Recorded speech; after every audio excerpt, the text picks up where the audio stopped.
time acceleration because obviously like we do very much real time. Yeah. Kerbal 2 is like, yeah, you can't spend years waiting for your ship to get to another solo. You know, one guy is going to do it though. One person. Yeah, someone's going to. Yes, it's realism mode. Yeah, and it'll be a constant Twitch stream.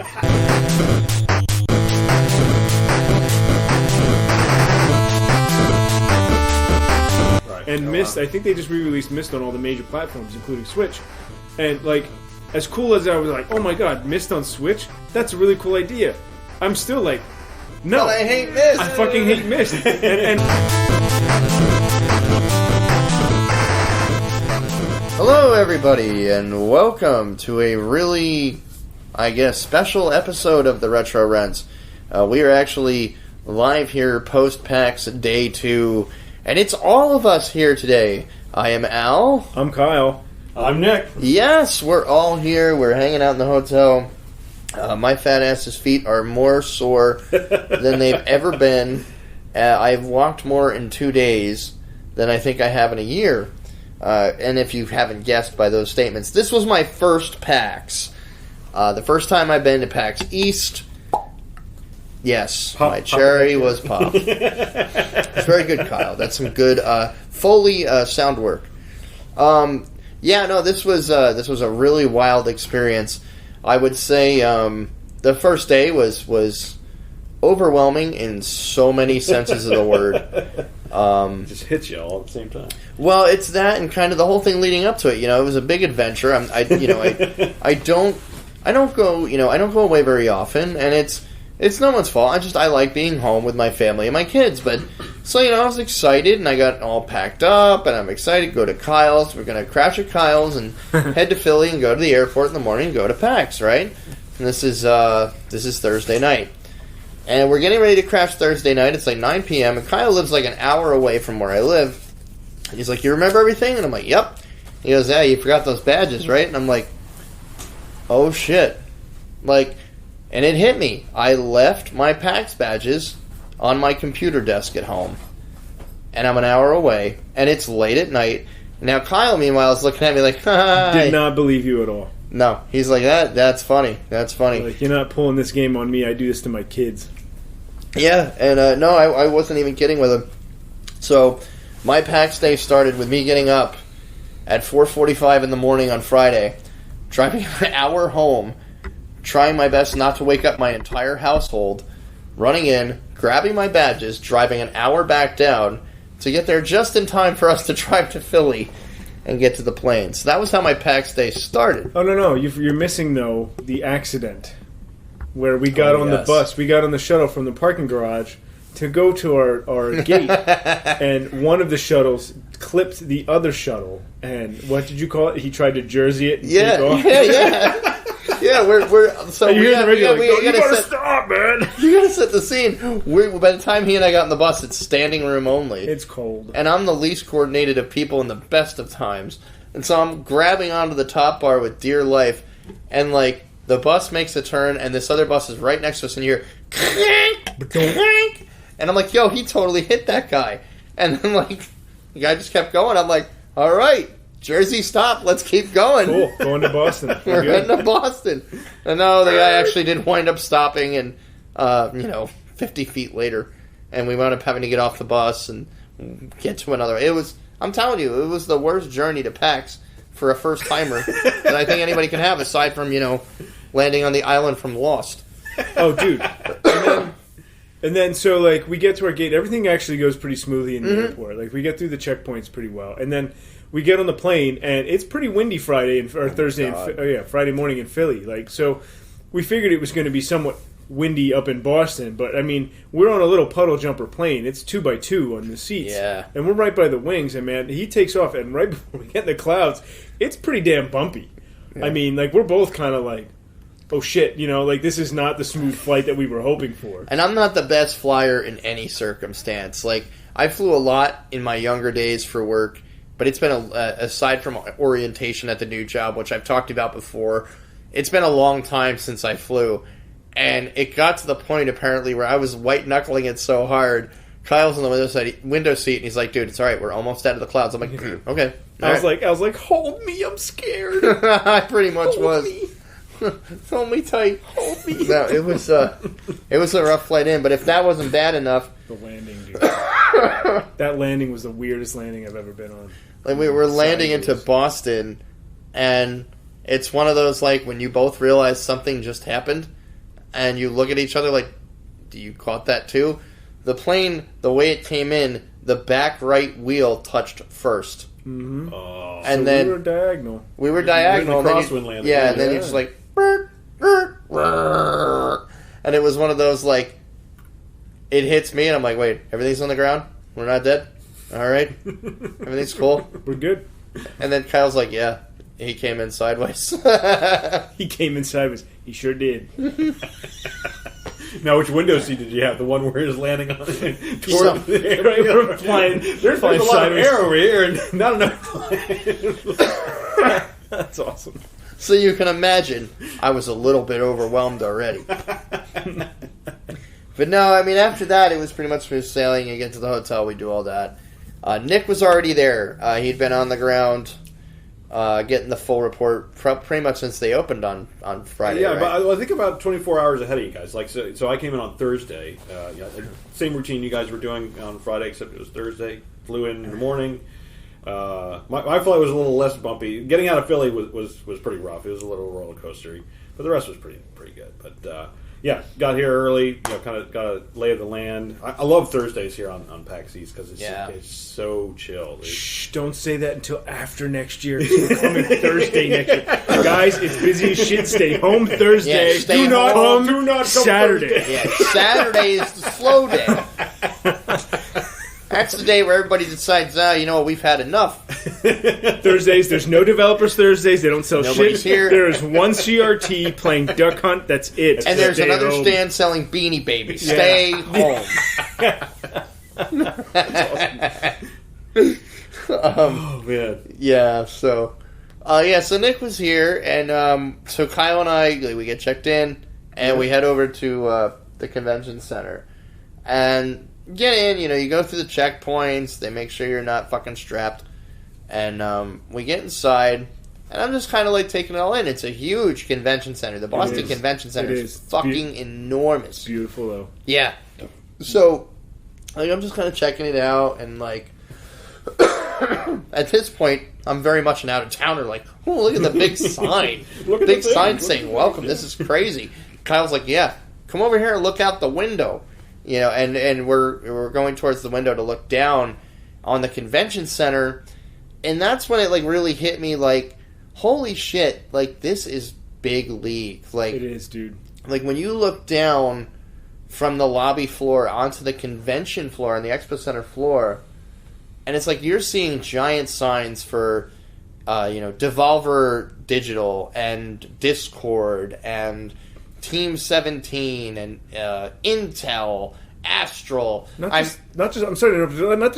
It's not just the signs. No, but it's also like the full setups that they have, like full castles. Yeah, fucking Nintendo had a castle. Yeah. Full size statues that they have. Nintendo with their full Animal Crossing village out front. The whole village. Yeah, like they pull all stops. Like they don't play dude. stops. They just go all out for this thing. And like when you see it, you see it on TV and like streams and everything, and you're just like, that's cool. No, but when you come here and you see it, you're it, just like, this is the shit. Like this is amazing. Like, it's incredible when you see this thing, especially for the first. Like, it was my first time last year. I'm sure you can attest your first time. You probably had the same feeling. We walked down just like, wow, like this is fucking awesome. Yeah. And then like I look down in the center, and Larian Studios, masterful studios behind the Divinity Original Sin series, Divine Divinity, all those classics, have this giant castle in the middle of the floor for Baldur's Gate 3. Spoiler alert, I ain't waiting in fucking 3-hour lines. I'm going to save you that anticipation. I think we can get that negative out of the way right now. Any of the big games that you saw, like there was Doom, there was Animal Crossing, there was Baldur's Gate, there was a lot of like the heavy hitters. Yeah. Well, tell them about what happened with the Animal Crossing reservations. Oh yeah. So all right. So like anyway, so there was all like 180-minute wait, and to me like a 15-minute demo is not worth a 180-minute wait. No. So Nintendo tried to do something that was very similar to like the Disney Fast Pass, where you would sign up ahead of time and you would have a specific time where you could go. Great idea. I think they failed though in the way they implemented execution. Because it was between 2, 3, and 4 when like their floor's open all day. It should have been 1 per hour to be honest, because like there would have been a steady flow of people going in and out, and I think more people could have experienced it because you had the regular line and then you would have had the fast pass type line, which they called it the warp pipe. But so Al and I actually were waiting. Yeah. And we were refreshing, at 4:59, right at 5. refresh. We hit it right at 5.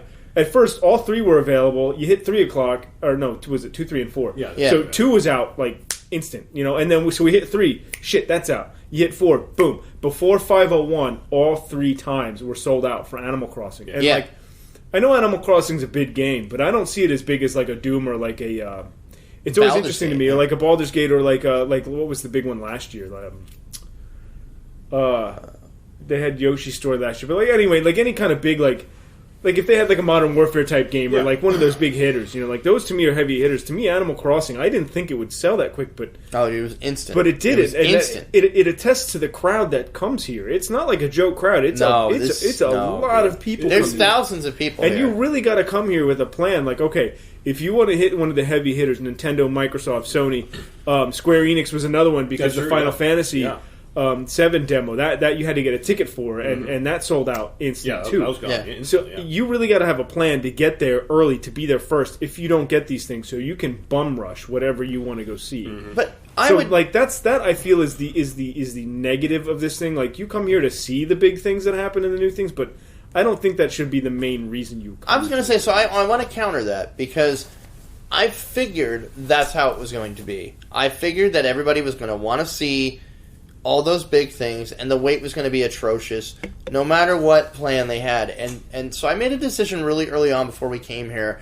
I was like, the stuff I really want to see is going to be that studio that no one's ever heard of, but I want to get my eye on that game that's going to, like, man, this has got my heart captured, obsessed. Like, I want to play this game when it comes out. It's from this, small studio, and I got to talk to the developer, and I could totally understand where he's coming from and relates with it. That's the experience I wanted, and I have to say, for my first time, I got that tenfold. Like, I accepted pretty much the second we got here. I'm like, I'm not going to go see the Baldur's Gate demo. I want to. Like, everything we saw on the game, like, oh yeah, and actually, go ahead. Go ahead. Just to follow up, and like, it wasn't even like a demo to be actually played. It was you were filed in. You could see it when they opened the doors and let people in and file in and went out. That it was a set of benches, and you'd be watching whatever. Now I know they debuted it on Thursday. I actually missed it. I didn't realize I think they had a panel at PAX on Thursday that debuted. I think the gameplay. I think is what they're showing. And then they have behind closed doors at their booth with a 3-hour wait. I think it's that same thing, that same experience. Yeah, just showing it over. It's just showing. So you're not even playing the game. You're just seeing a curated experience of whatever the Baldur's Gate thing is. Now, I was just gonna say, and so like the other option you had, and it was the one we took, was there was a very short line to just get your picture taken next to the giant Mind Flayer statue with some really cool cosplayers just decked out. Yeah, that was a badass looking scene. Oh, it was awesome, and they were all decked out in like the D&D wear, taken by a professional photographer. And you got the picture for free. I mean, it was free marketing for them. Yeah.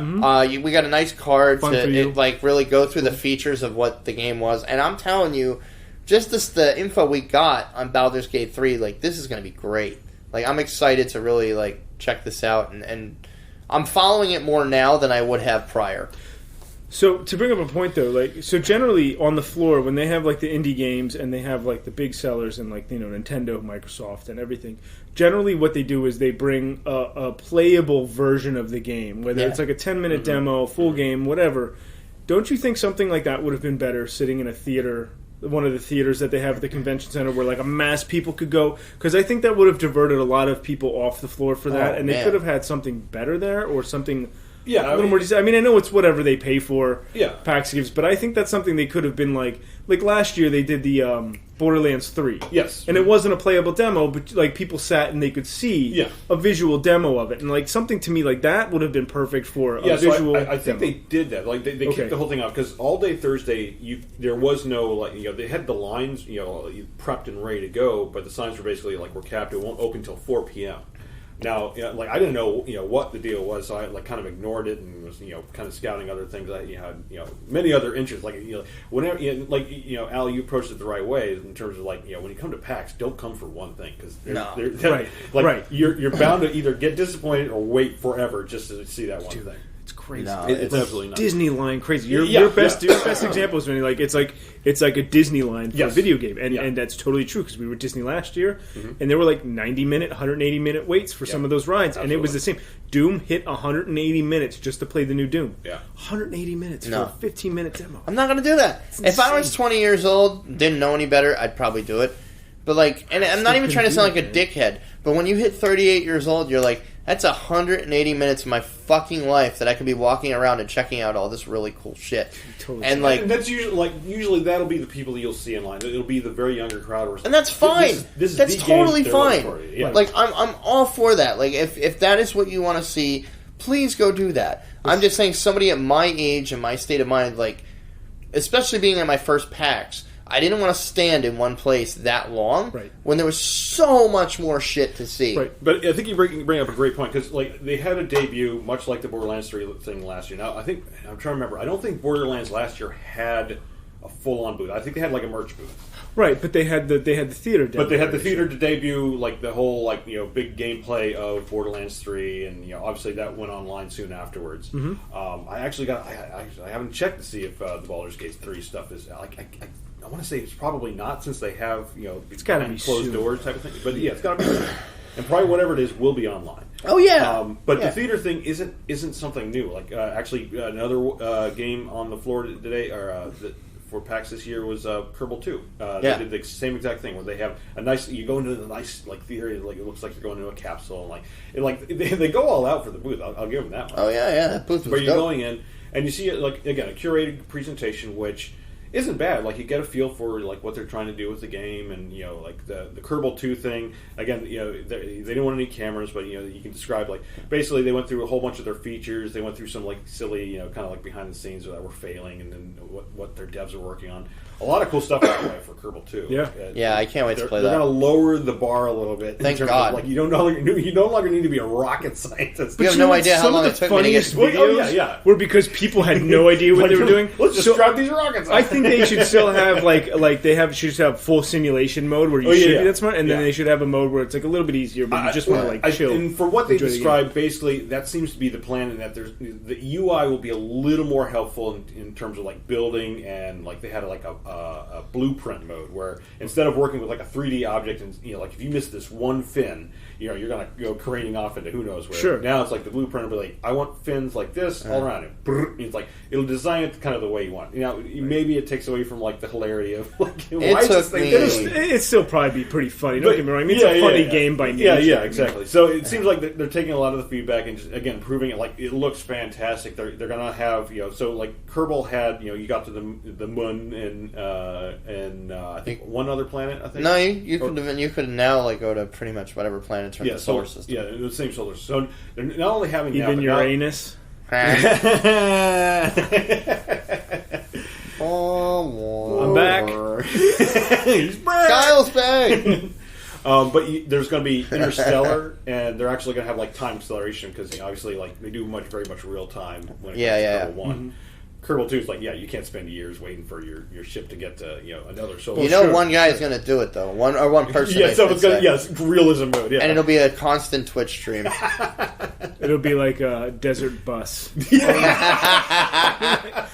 And by the way, he watched this all on Saturday, not Thursday. So come Saturday, don't come Thursday. Yeah, don't. That's right.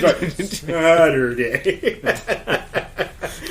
Air quotes that you can't see right now. Capture day. Because nobody comes here. Yeah, so they're doing that. There's going to be on-planet colonies. There's going to be space colonies you can do. Like, they're just blowing out. It looks fantastic. I can't remember if they had a date, but I think they had some, like, early alphas scheduled for later this year. That's great. No, I love that series, so I'm looking forward to that. So let me ask you guys, and since I know we're going to get into the games here in a couple minutes, but, like, what was your favorite booth based off aesthetics alone? Like aesthetics alone. Oh, that's good. Because I have two, and one was one I never would have thought I would pick. But my first would be Larian's. I loved the castle for Baldur's Gate. It was a nice castle. Yeah, that was really well done.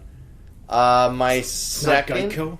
That was the weirdest one. I did not. That just did not belong. It's because they probably help support. Yeah, they were a sponsor or something. Yeah, I think it was like Rocket League. I think it's what they're probably. Oh, okay. Yeah, because they did have the Rocket League lined up there. Yeah.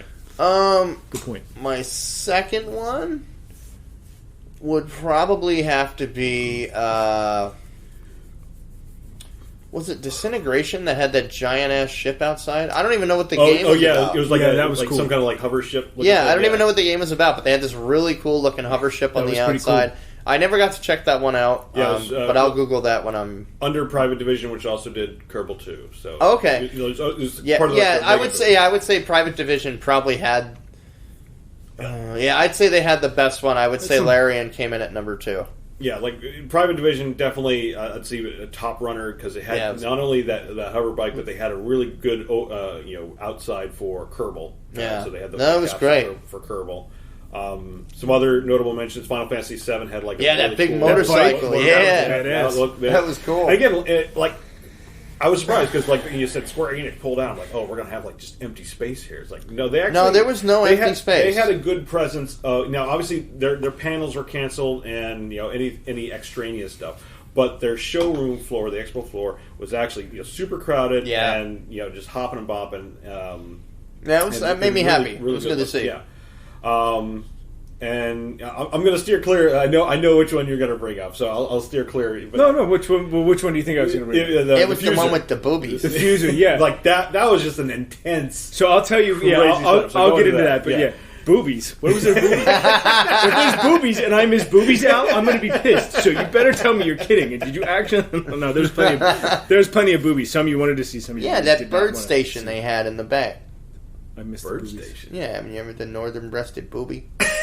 Oh, for fuck's sake. I thought you meant legitimate boobies. Yeah, I mean, I'm a 12-year-old. I'm back. All right, so what was your other one then? Did you say what it was? No, it was Fuser. It would have been like the front runner. It was just a huge stage, and it was really much energy in that. Crowd drawer. So I'm actually going to get into that. That's and maybe I'll just jump right into my game, but I'll go.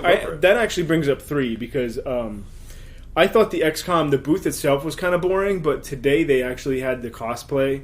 They had these a group of aliens come, not XCOM, Destroy All Humans. And they had the aliens out. I was seeing pictures. I never saw them like wandering around. But so they were there at the booth, and there was people laying down, and they would point their guns, and the people would act like they get shot with professional photos. Okay. And so I thought that was a really cool touch of a really silly, ridiculous game, the whole scene was just insane. But you know what? Like the people taking the pictures were having fun. The people involved were just having a blast, and that's what this shit's about. You know what I mean? Like just everybody's just there having a good time. Like no judging. Like everybody have fun. No, it's like this is my people. Like that's It was a fun scene. But as far as setups, I'm gonna go with first. I'm gonna say the Nintendo went all out. Oh my god! On Animal Crossing. They had the village. You're right. The whole village of Animal Crossing was out with like a tent. They even had Isabelle running around. Which, by the way, she kicks everybody's ass in Smash Bros. I don't know, like when you unlock a character. When you go to unlock a character and it's like a new challenger approaches, she beat the fuck out of me, and I have a championship fucking belt. I stood there I was like, what the fuck was that? Like she just kicked the shit out of me, So like, I have a new respect for Isabelle. Like I will never say like, yo, you're the mayor. Fuck it. But anyway, they had someone dressed up as her in full costume. They went all out. I mean, they really went all out with this Animal Crossing. You're right. And it was beautiful. It was a really cool setup, and it was a whole scene, grass. I don't care what you think of the whole Animal Crossing. Oh, thing. I'm going to pre-order that. Is it childish? I don't give a shit. It was a really awesome scene, and Nintendo, even with their Yoshi's Woolly World last year, they didn't really do that much, but they had more games. But backdrop, but that was it. But I think they focused more on the Splatoon last year and the Smash Brothers tournament. Yeah. Because they had a lot of Splatoon stuff and figures, right. but this was they did a really good job, I think, in like bringing your attention to this colorful, this bright, colorful, where there was a lot of dark and like adult themed things. They had this childish, it was welcoming, like it just made you want to walk up to it. Like I was just thinking about today, like I'm pre-ordering that like as soon as possible. I want to play that with my kids. Yep, like my kids are gonna love that game. Amber will love it too. My wife will love this. Yep, and like. they sold that. They sold pushed it that hard. in one fucking display, dude. It was perfect. I'm gonna play it. Like, I'm not a big Animal Crossing fan. Like, I never really got into it, but like, even fun. I'm like, you know It's what? I'm a gonna lot get of this fun. because I watched the demo and I'm like, it just looked like a game where I could sit back, drink a beer or two, super and chill. just It's chill out, so chill the chill, fuck out. dude. Like, it's a good after a crazy week of work. It game to inspired sit and play. Stardew Valley. I mean, you Yeah. got to look at it like that. And Stardew Valley is the sit back, drink a beer, and chill game. And this looks like the culmination of the very best of the previous iterations of that series. Speaking of sitting back and drinking a beer, cheers, Al. Cheers. And What a cheers, Nick. weekend. Cheers. We'll pretend. Dink. Tink, tink. So anyway, so just to get into my third, and if you guys don't mind, I'm going to talk about the game here a little bit too. Yeah, no, please go do. ahead. So I'm going to agree with Yeah, Nick. well, let's get into our games. I'm gonna agree with Nick on Fuser, and it's the first couple times you walk past it, it was just this big weird angelic statue, and you're like, yeah, you know, you walk past it a few times, and I was like, that's cool. I mean, it's a huge statue, it's and friggin' the enormous. screens, and like the people were there, and they were really, and there was music playing that was pretty cool. Like, it's something you could really like, you know, tap your foot But to. the energy there, people were, dude. It was like a crowd cheer, dude. Yeah, so while you guys were at a panel today, Yeah. I'm walking around the floor just putzing around, and like I heard a lot of people cheering, and you get over, and I don't know who this dude was. He was some kind of known DJ or a developer that really knew the game. But so those of you who don't know, it's a game where you have like the bass from a song, you have the melody of a song, you have like the guitar or a different type of melody, and then you have the vocals from a different song. And you can take 4 different songs, or you can take 2 from one song and 2 from another. It's weird mixing. You fuse the music together, and It sounds so cool. and so walking past, and I think we all agreed, we walked past thinking it was just another stupid. Yeah, it was rhythm just game. another rhythm game. Yeah. But we sat, and like when I sat and watched this game, so they had this DJ playing. They had sparks shooting out of the angels. Oh man. Oh man, and like I'm pissed I missed fog, this. and like I was actually like so. Full disclosure, I used to go clubbing out in New York City a lot, right? Like a lot of house and trance music, and like the way they were dropping these beats, it was Billie Eilish.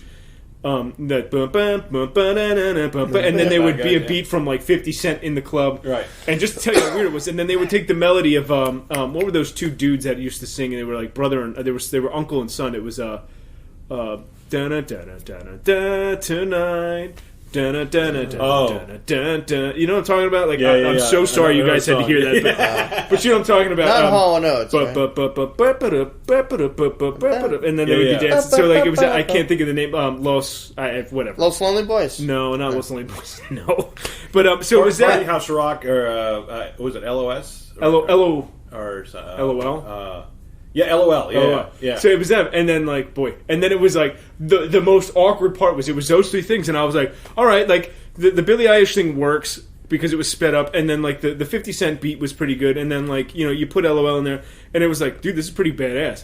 And then out of fucking nowhere comes Smash Mouth vocals, and they drop it in there, and I'm like, dude, how does this fucking work? But it sounded awesome, and it made it seem like anybody could sit there and be a DJ. And I know Nick and I had a pretty lengthy conversation about how this would be a really cool thing to Twitch, because you could Twitch this, and someone having like, I don't know, like someone's having a little house party, like, let's play something different. You can now stream Twitch. And like I would be the guy playing the music for somebody that I don't even know where the fuck they are, and they're playing this music that I'm dropping, and they might be having a good time because you can adjust pitch, you can like drop when the bass is going to hit, because you know like you can really do some really cool stuff with these licensed photos. Right?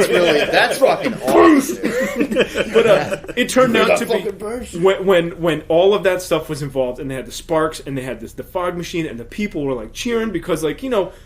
When music hits, and I'm going to sound a little cheesy here, but like when you really feel that music hit, when it hits, you get excited. When it hits, you're like, that's exactly what happened. Yeah, I was just like, I screamed like, yeah, oh Jesus Christ! No, but a rhythm game, you know, music. And again, for someone like me awesome. who didn't go to see that all weekend, walking throughout this conference, every hour or so, like there's crazy noise. You would hear a crowd fucking eruption. It's the only way I can describe it, and it sounded like somebody just finished a set. I've gone to many concerts in my life. Yeah, in a it's exactly what it was like a little concert. Like, yeah, it was awesome. like a big stadium or a big area, not a stadium, but a big room where there's say there's 500 people there. I mean, Nick and I used to be in a band. Like when you finish a song in a big house, and like you just hear 500 people start going, "Rah!" Like, It's that's incredible. what you heard. And I'm like, You're like, what hell's the that? fuck is going on over there? And I got to see it, and I'm Oh, glad because man. at least one of us got to like Yeah, explain it it's to, like, to, what's to, going to on? everybody. Yeah. And I got to tell you, like it was. I'm really stoked about that game now. Me too. I'm not gonna me lie. Too. Me too. And I'm gonna say it did look a little silly because the guy was acting like a DJ, like where he was like trying to get the crowd up. You know, his arms were up, yeah, like, and then like instead of like tweaking little dials, you know, that they always make fun of DJs for. Instead, he like grabbed this tiny little Xbox controller. so that looked a little silly, but like you could really sit there and fuck around and make some really cool stuff. man. Like it could be like anybody that's just not used to doing this. It gives them a really cool opportunity. I want to get my hands on that. Well, I wonder if you could use we'll probably talk about it later, but the old what was it? It was one of the Rock Band accessories, DJ Hero. But yeah, DJ Hero. They had like the turntable with the buttons. Did you see the game that was actually mimicking that? Like they had a new game that was there. Oh, did they? That actually came with a peripheral that Okay. was very similar to that. So maybe which is interesting come because back, maybe. DJ Hero kind of tanked. I mean, Yeah, it was like here and gone. it was like DJ Hero, yeah, DJ Hero 2, Yeah, and yeah, it was gone. yeah. And it was weird to see someone come out with something that was very similar. That not this Fuser game, but something different. It was an indie, and they had their own little peripheral where you could go and I think mix. that's what's going to make Fuser more successful. It's not- is because it's controller driven. Right, it's it not like a sounds stupid, gimmicky but thing. a peripheral. And I hate to say it this way, like Rock Band kind of got it right because the peripheral was Well, in they did. such a way It was either where drums or the it didn't. guitar, Sure. It didn't like isolate people out of it. But even like when you look at DJ Hero, yeah, it's just two turntables. But for people, even like me, like yeah, I've played guitar, I've sang, I've played drums, But you never really. but mixed I've never music done like that, right? tables. Yeah, You know, and like even a peripheral like that, I look at that and I say, I have no idea what to do with that. you don't really but- want to anyway. Like it's. But just that's a silly thing. but that's my whole point. Space. Like with a game like Fuser, they hand me a controller. I know what to fucking do with that. Right. I've been doing this And- shit since I was 5. And for me, who's been and listen, I've never been a known DJ. I don't want to sound like that. I used to do house parties at Kutztown University and friends' house and shit like that. But it was always just really super chill. His best compilation was the Blue Oyster Bar theme. Yeah. Oh man, when Proctor came in, Proctor, my boy, what's up? But like it's something where I don't have like I sold all my shit. You know what I mean? Like I Yeah. had kids, I had granted, Yeah, yeah. but like I can go back and play.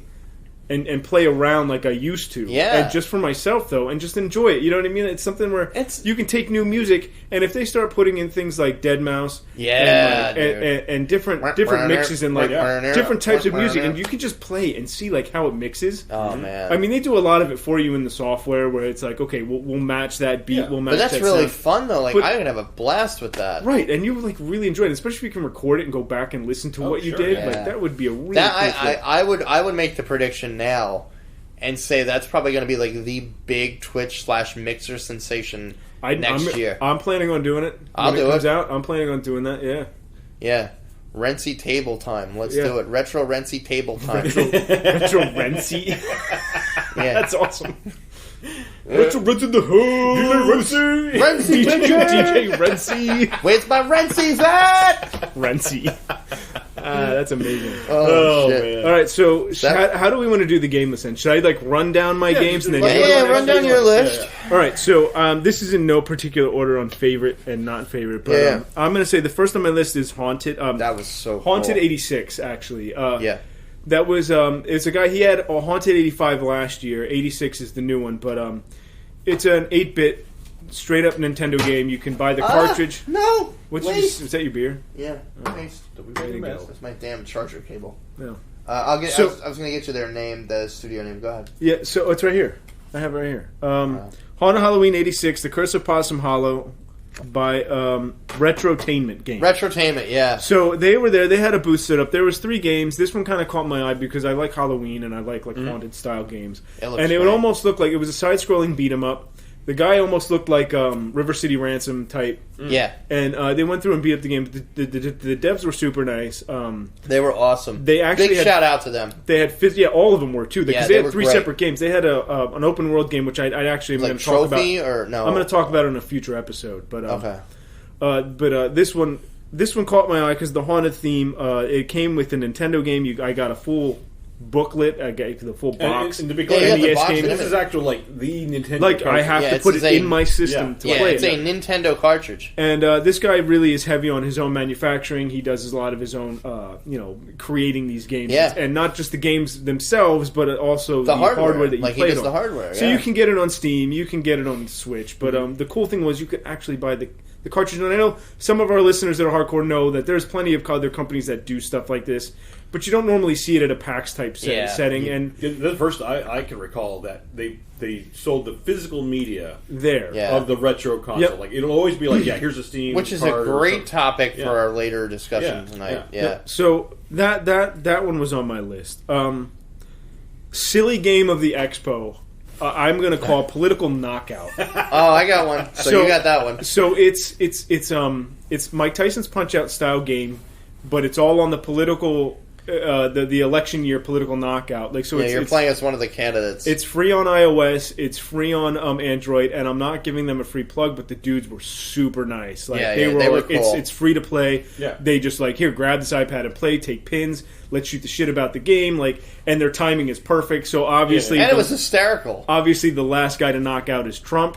I don't hide my political statements. Fuck that ass. Fuck that guy. But the fact is, so you fight out with Jeb Bush, and they name him Jab Bush, and his brother, GW, pushes him out. So like, go out there and fight, and you just go and you beat the crap out of him. You unlock Bernie Sanders, so like you have Bernie Sanders like Little Mac, but it's Bernie, with the crazy hair. And your next fight is like Alexandria Cortez. Yeah. And the best thing about it is like they got their mannerisms and the way they look like perfect. So like she's the type of person that like I gotta have the last word, and I love her. She's great. But it's funny because you knock her out and they count to 10 and she goes 11, 12, 13. so like she has the last word of the fight before you're completely done with her. And it was perfect. I'm like, you guys nailed this. This is a great fucking game. And it's all like swipe based. You swipe up to hit high, you swipe low to hit the holy shit, Jab is Bush. that You're hitting funny, his though. kneecaps, and it was super fun game. If you have like if you're only the type of person that plays mobile games, or like you only have like 5-10 minutes to play to knock someone out, that's a perfect game. I'm checking for it right now. So I discussed Fuser. Pathless was one I didn't get to play. It looked very mixed between like I don't know how linear it is because I didn't get to play it, but it had a little bit of a Breath of the Wild style to it. Okay. It looked really neat. A lot of running and shooting, bow and arrow. Platform? Wasn't platform. It looked like No, more of sorry, an open like- type, like an open type Kyle. world. On which platform? Quick correction. I think it's, PS4. PS4. Election year knockout. I did say election year knockout. No, you said I political said political knockout. knockout. You're right. Yeah. All right, election year knockout. My mistake. It's okay. I'm downloading it now. I just wanted to make sure. So everybody knew yeah, that, but yeah. no, Election you year guys should knockout. definitely download it. It was super fun for a couple minutes. It's Yeah, a and again, perfect just to extra push, the devs of that were so nice, man. Yeah. Super cool. Yeah. So Pathless PS4. That's the PS4, platform. Okay. If it does well, I'm sure it will Yeah, expand. it'll be somewhere else. Yeah. It looked like a super fun game. I wish it was a 90-minute wait, but the queue was always capped. So like I don't know. That's something we didn't talk about. So the line, once it's a certain length, they just cut it off. because if it gets too long, people can't walk through. It blocks. That's So- one thing I will commend PAX about is like They are good with it. It's annoying, but It's they're annoying, good. but they Yeah, will make sure like there's pathways for you to at least move. Like you will be, Saturday you'll be shoulder to shoulder. Oh my god. But like when You'll be like, shoulder to shoulder, dick to butt. Like they'll compress you too. Yeah, They sure do. Like, Oh yeah, but if you're waiting to get in somewhere, they'll be like, wait, you have elbow room, ass to mouth, ass to mouth.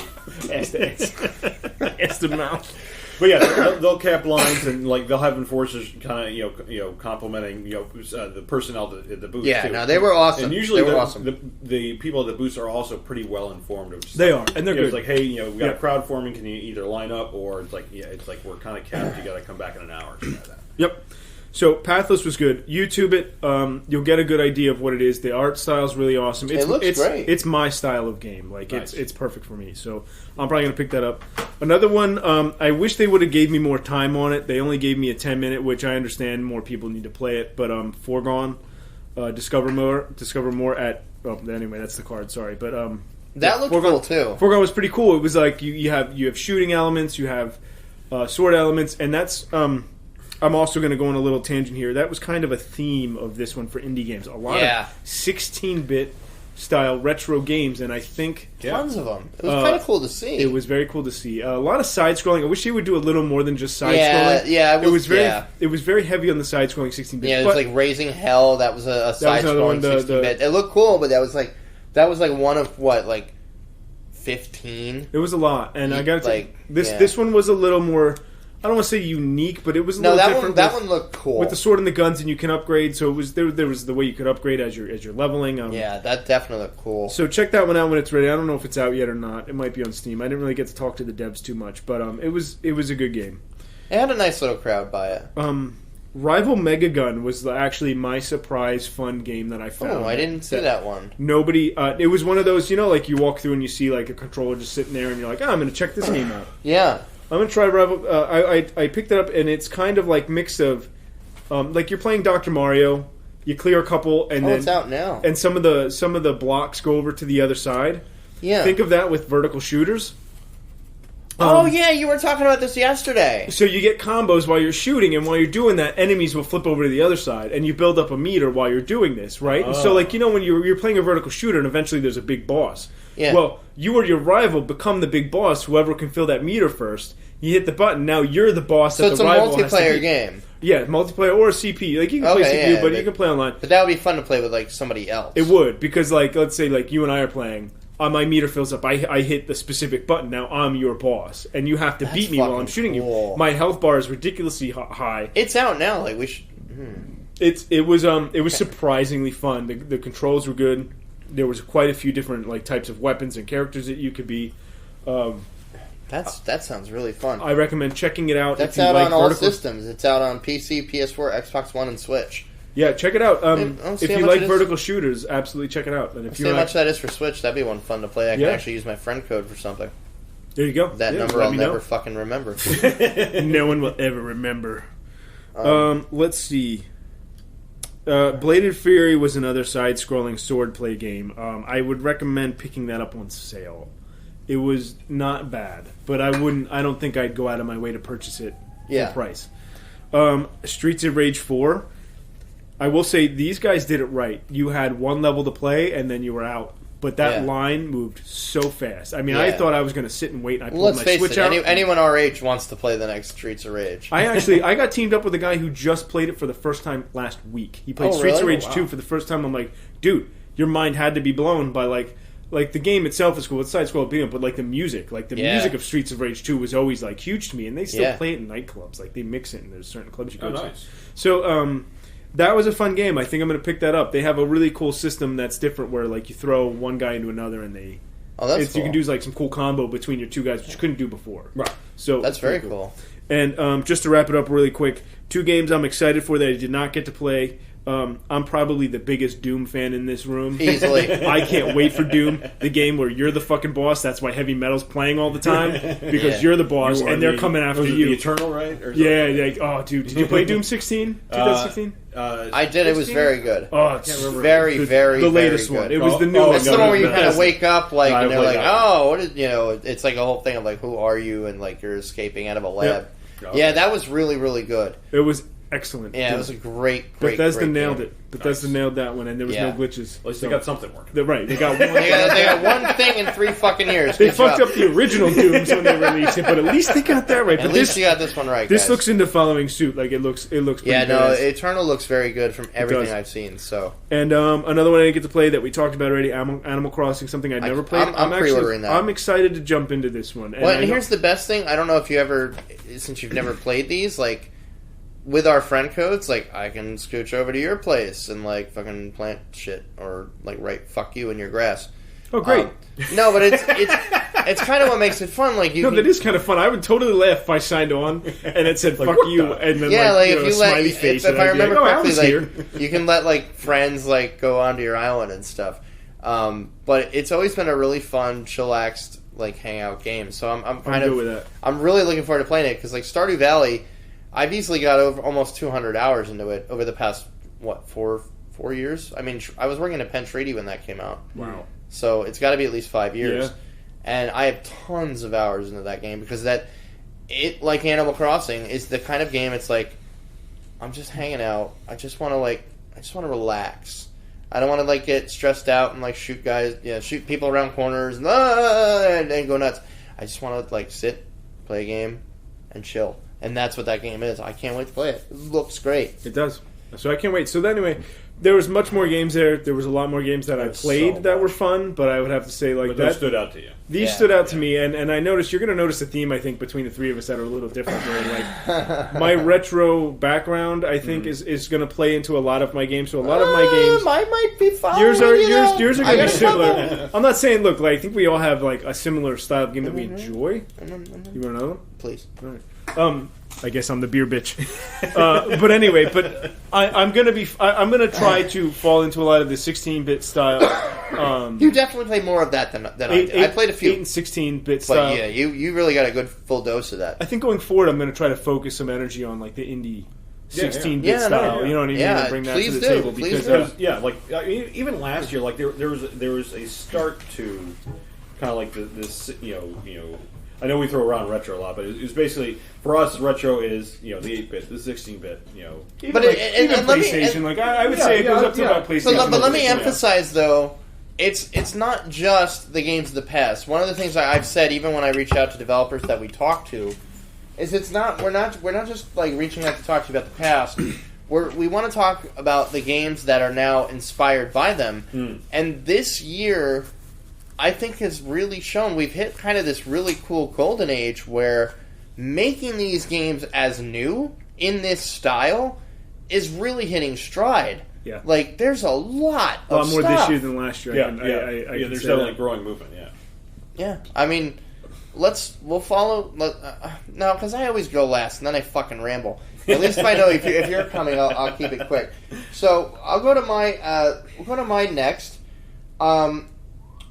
One of the first things I saw, to kind of stick with the PC end of it, and Nick and I hit the Kickstarter booth this morning. Cool booth, by the way. Yeah. They did it really well with the rotations. They had a room. That was the best part. Yeah. Kickstarter had a room next to the Bobcat Theater, or Bobcat Hall, whatever the hell they call it. It was the Bobcat Theater, yeah. Bobcat Theater. And all they did all day was like every 2 hours... They would cycle out like 5 projects. There'd be like 2 or 3 tabletop games that were in a Kickstarter or just finished a Kickstarter, and then there'd be 2 games that are either in the midst of a Kickstarter or just finished, or the Kickstarter's going but they reached their goal or whatever. Like I don't think I ever saw anything today that hadn't reached its goal yet. Yeah, and I want to say it was new this year. The guy that was talking to us, I think it was new this year in terms of how they presented the rotation. Because in previous years they always had a Kickstarter room. Yeah, but it was jam packed with like I don't know how many they had, but it was always this was curated. This was like curated. Yeah, it was curated, and again that rotation was nice because it allowed for. You just kind of like walk in real quick. You could see the board game, you could see the video games, and it was a lot more relaxed. I'd say more room, but there was more room to enjoy whatever. You could sit, you could watch, you could jump in and play. There were a couple opportunities we had where we could have jumped in and played, but I was more interested in just kind of taking a look at it. So we saw a game this morning, and I've said this a few times. Like I really love games like XCOM, like turn-based tactical strategy games. And I love cyberpunk stuff. Shadowrun. Yes. Obviously, Cyberpunk 2077, I think. Awesome. That looks amazing. I love that genre. I read Neuromancer when I was like 10 years old. And we saw a game today called Cyber Knights Flashpoint, which had a sort of XCOM feel to it, but it was more stealth emphasized where you're running a cyberpunk mercenary outfit where you're kind of deciding like which contract you want to take to like which faction or organization you want to do a run for, and like you're going to piss off other organizations, but then like as you pick your run that you're going to do, factions that you've built up favor with, like if you built up a favor with it's not Lone Star, that's the name of the Shadowrun police. Star. It was like they mentioned like the Brave Star. It was like Brave Star or something. Star, yeah. That's what they called their police, and it was like you might have a contact over in Brave Star that you can call and say, hey, we're going to be making a run over here. Thursday this time, disable half the security cameras. And then, like, you and your small squad can go in, do what you got to do, get your money, get the contract, and get out. I love shit like that. And what we saw today, like, they reached their Kickstarter and then some. I want to say at this point they probably raised 3 times as much as today, they were looking for. They got like 5 days left, so and how fast we'll get this up. But yeah, and like the developer we talked, they have 5 days left from today. Today's Saturday, the 29th. Yeah, and the developer we talked to was super cool. You could tell they are, cyberpunk Shadowrun lovers through and through, and it just showed in this game. And backing in a Kickstarter, I think I dropped like $25, and I get the digital game and the soundtrack. I mean, we talked many times how much we love soundtracks. Mm-hmm. And but they couldn't have been nicer, and the game looked awesome. They're super good dudes. It had a really cool graphical look to it. It's not fucking Cyberpunk 2077 graphics, but it doesn't need to be. It doesn't need to be, and for what it was, it looked awesome. The campaign side of it sounded so great. And I cannot wait to play it. So, yeah, that's Cyber Knights Flashpoint. I can't wait to get another look at that. I'm going to also add Haunted 1986 to the list. We went over, I talked to the developers. I watched people play it. It looks great. Some cool, side facts. The developer for Haunted 86 is from Pittsburgh. There's a lot of, Pittsburgh locations, references, and... they were just really cool to talk to, and, so me kind of doing my usual schmoozing, talked to them, we reached out on Twitter, and I'm actually going to get them on the show at some point once they have some free time, because this whole process of, they're making games on a platform. Yes, we can get them on Steam, but I would love to understand, what's that drive to make this on that physical cartridge? Knowing, that's a labor of love. You're doing something that is costing... Niche people are going to buy that. Niche people are going to buy that. You're not going to make millions off that. Me, I'm going to buy that. Right, but to me, that's you're radiating a passion as a producer to people who, like Kyle, who have that passion as consumers. And I would just love to hear that story. So I can't wait to get them on the podcast and talk more about it. The game itself looked great. It's one of those games, if you remember towards the end of the Nintendo cycle, you saw games that were really starting to max out what that system can do, and you're like, wow, 8-bit can look pretty fucking cool in the right hands, and that's what that game looked like. I can't wait to play that. Another one that I really, really enjoyed, and this is actually out on Game Pass right now in early preview, and we wound up going to the stand for it and talking to, I guess, some press reps. I'm sure some people listening have already heard of it, is World of Horror. This game is on PC Game Pass right now. It's kind of like an early preview of what the game's going to be, and there's plenty there as is. It is awesome. It's one of the most unique games I've played in a while. It kind of reminds me of the old Nintendo games like Shadowgate, Deja Vu, where you kind of have the panel that shows what you're looking at, and then you can do certain things. But it's all based on old Japanese horror visuals. And now we learned some interesting facts about it. Again, some more features. Every time you play it, it kind of randomizes what your game is. It's the one I played before I went to PAX was you're investigating a school because your friend disappeared and they left you a diary and were supposedly killed by a scissor woman, a woman with scissors. And you have to do a ritual to banish her. And so you have to search the school for the right symbols that your friend left behind. But first you got to find their journal. And then you could get into a fight with some stuff roaming the halls. And then there's a Lovecraftian god just looking down at the school getting ready to eat it and destroy it. And then there's a fighting interface that's kind of Final Fantasy where it's you can choose to attack or do a strong attack or find an improvisational weapon. And there's a random dice roll that you might find a bottle on the floor or something. It's so unique and so fun. And the story changes every time. That I could see. So, World of Horror is great. And then we learned the fun fact when Nick and I went to their booth yesterday. Obviously, it's a very 1-bit graphic, like those old Mac and PC computer games. It looks beautiful, though. If you look at it, it looks great. Yeah, a modern version of that. Yeah, it's a modern version of it. It's absolutely beautiful. It's done by one developer in Poland, and he's a dentist, and all the art's done in MS Paint. The art and the interfaces are all done in MS Paint. Yeah, it's that's incredible. When you told me that, I was so you picked that little spray paint can. Yes! And it's beautiful. If you look at the screenshots for World of Horror, and it's like this is all MS Paint bitmaps, and That's insane. beautiful. Yeah, so I'm really stoked about that.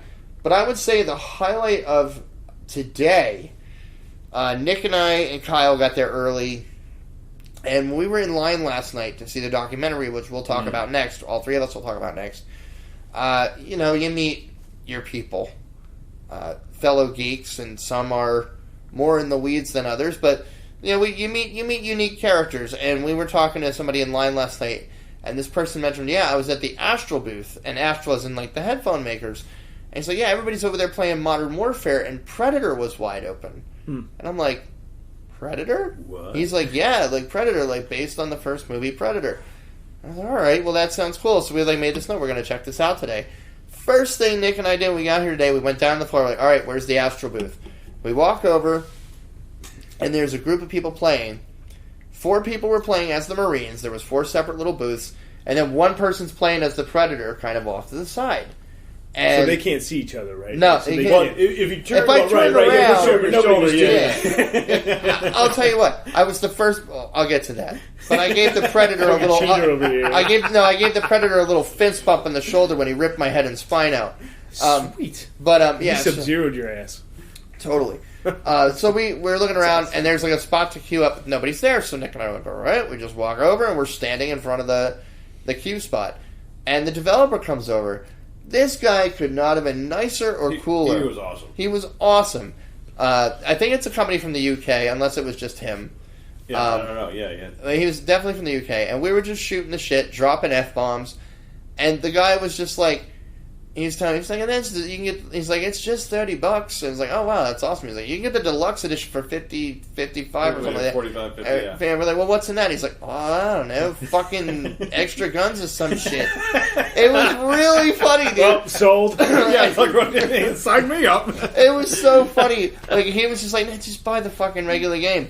But the greatest thing was, so this was a pre-alpha build, and before I go into details, there's going to be a like play test version on March 27th for PC and PS4, and like everybody can jump on it and play.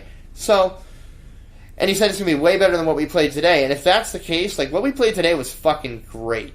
So I'll start with that. So we're waiting in line, and we're just about ready to play. The other group's finishing up, and a group of veterans from Stack Up came. And it was awesome. Like, they came up. Obviously, I think they had, planned to meet up with this developer. Yeah. He's like, hey, you guys mind if they jump ahead of you? Like, a fucking course not, man. Yeah, like, go ahead, go play. And it's a great organization, by the way. Yeah, absolutely. I thought it was great. And it was great for us to just stand and watch people play it more and kind of see, what to do.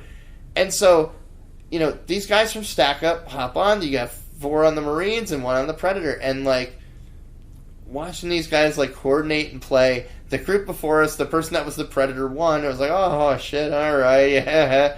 And then like these guys are playing. At one point, like all 4 Marines had cornered the Predator and just blasted him to shit. And it was like, wow, all right.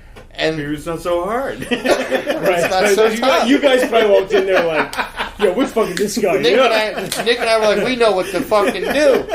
So they finish up and strutting in there.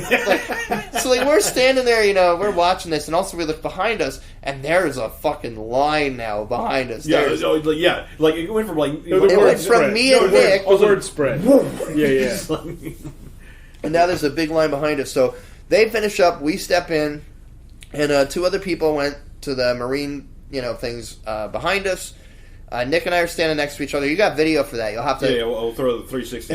He's got a 360 video of him and I playing. You won't really see much of the game, but you'll see my fucking like fucking me going nuts the whole time. And then guy behind us was the Predator, and that was the most fun I think I've had this whole weekend. Where it's like it's one of those like 4v1 games like Left 4 Dead or Friday the 13th. Where, one person's playing a very overpowered, a very strong unit, and everybody else is coordinating against it with objectives. And ours, like, we had this objective where it was like, you had to restore solar power to this thing. Then you had to bust into a server terminal, blow it up, and then hack into a satellite or something to upload a virus. All the while, you're dodging the Predator and the Jungle Commandos, which are NPCs that just kill you. Yeah, they'll shoot at anything. They'll They'll shoot shoot at at the predator. They'll shoot at you. And you probably use that. You know what? I don't mean to interrupt. No. That would be a really cool way to use that for your advantage if you're not the predator and you're hunting him. Oh yeah, absolutely. To get the NPC involved to take him out while you're taking him out. That's Well, I didn't know that because you guys talked about the game. I didn't know you could use him against the predator as well. Oh yeah. Oh, yeah. So that's and the thing is, cool thing. you have a little meter. It's like an Assassin's Creed when something starts looking at you. You see a thing that starts building like ding, ding, ding. And if you get out of their view, the NPCs won't shoot you. But it was like what was really trippy was, if you've seen the movie, the predator has that laser sight, and so like the Marines, you're on the ground, you're in the jungle, you're darting, back and forth, tree to tree, going into buildings. The predator can go from fucking treetop to treetop branches like it's nothing. Yeah, just like you think, it's not the same thing, but almost like if you ever played Assassin's Creed, just kind of like the third one is roof, special, not roof, but roof jumping. Well, and the the parkouring. Yeah, the parkour. Yeah, the treetop running. It's in a tree. Yeah, so you're like, yeah, it's like it's fluid. It's very fluid. Right. Well, the Predator was more intuitive. Where like Assassin's Creed and the other one, the old ones, you had to have 5 buttons pressed. This is just you. It's all on slam the stick and you go. Yeah.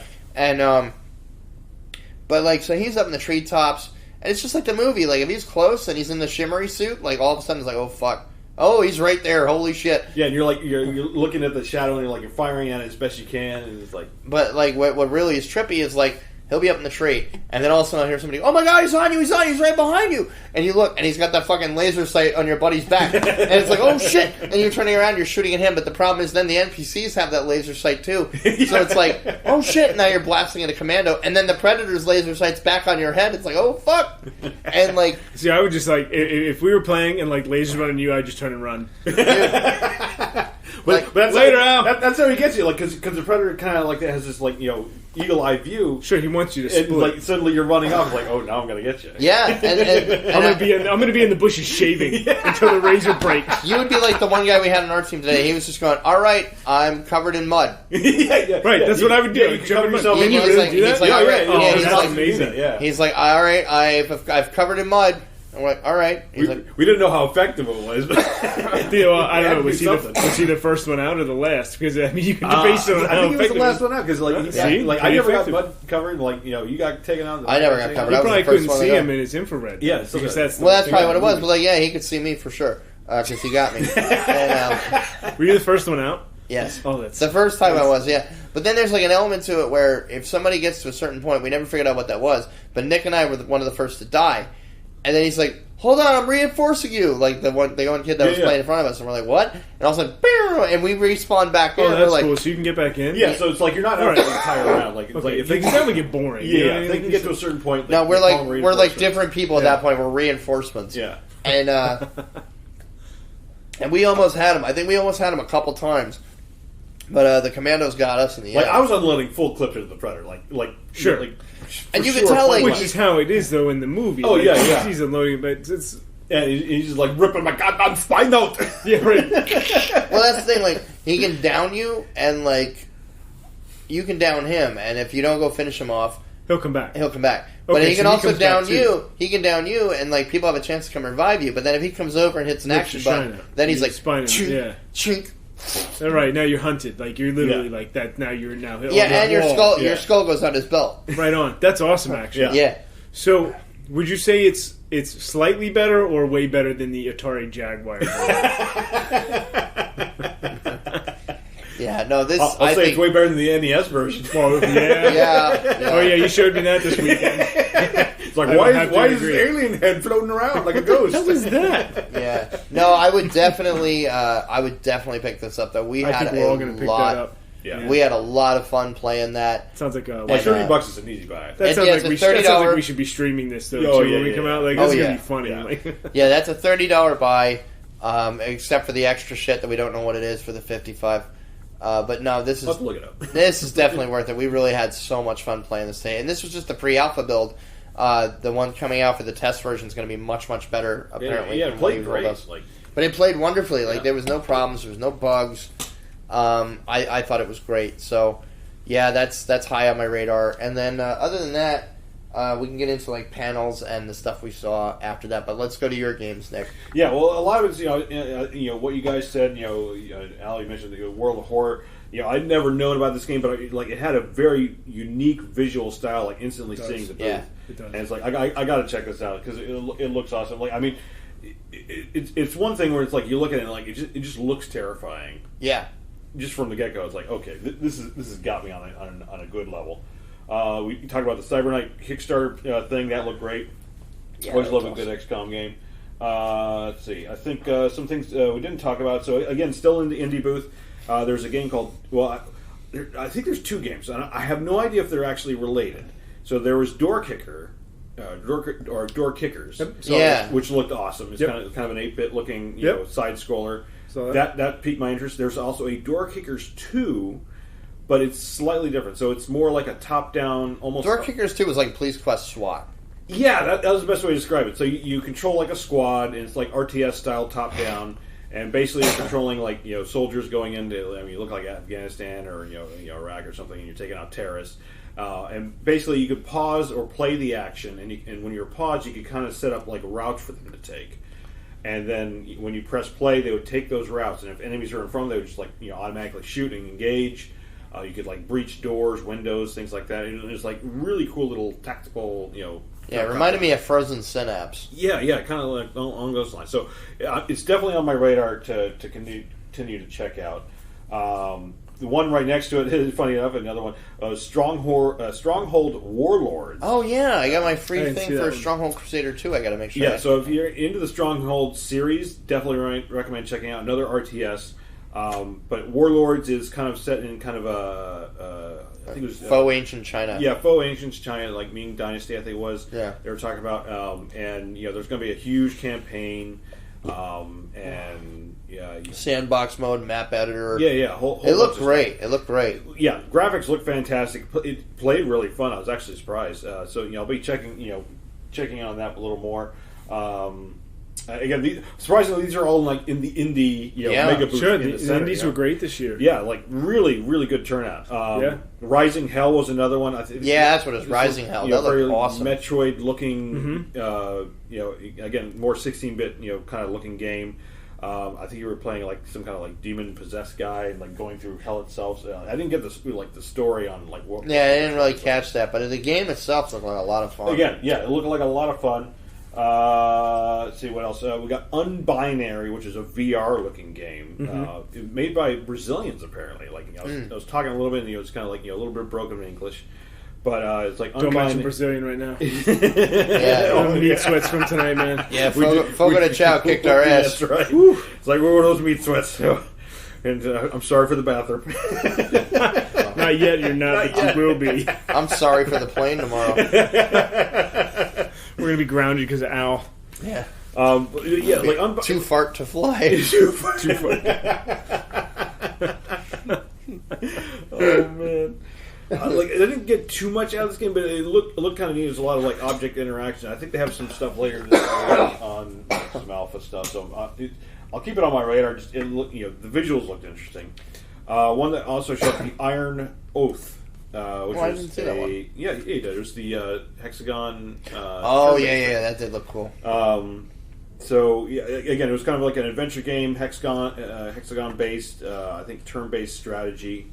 Again, kind of a 16-bit looking style. Maybe. Yeah, that shit was in full force this year. That was so cool to see. And I think that was about it. Let me look at my photos. Aside from Cyber Knights, you were there with me for that. Yeah, that looked great. There was one more I actually like to bring up. Did you guys see the Brawlhalla? The what? It might be Brawlhalla 2. It was a clone of Smash Brothers, but the characters. I was watching some guys play, and someone was Macho Man. So you could play as Macho Man, and it was very clonish of Smash Brothers. But I might actually pick that up because that looked like a super fun game. I think it's the second one that's out. I love any Smash clone. But this one, like done right at least. The characters looked funny.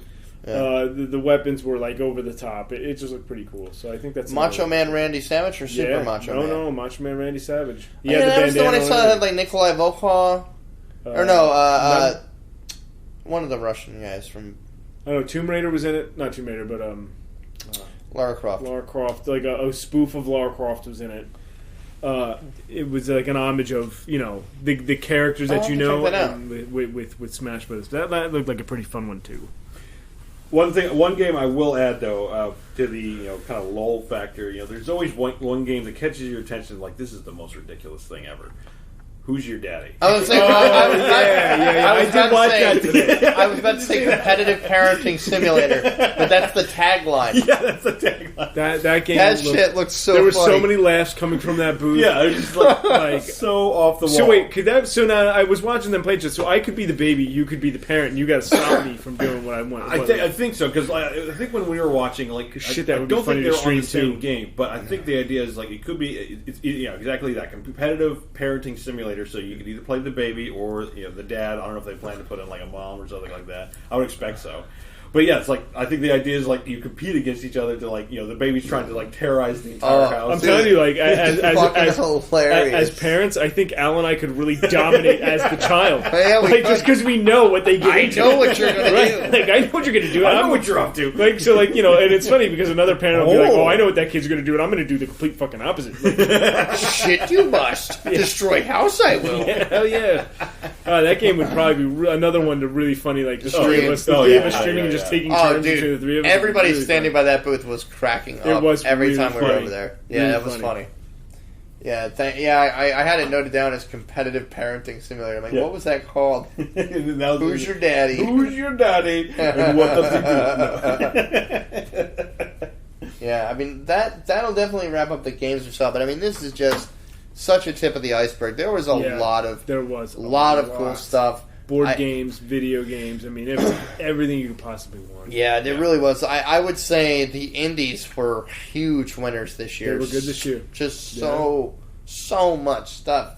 And, again, just seeing so many retro 16-bit style games. And, I don't know, it just felt like a really cool year to be here for the first time. There was just so much great stuff to see. Yeah, you picked a good year. So... but yeah, I think we'll move on to panels and stuff that we saw. There were some really great panels this year that I got to attend, and part of it was last night.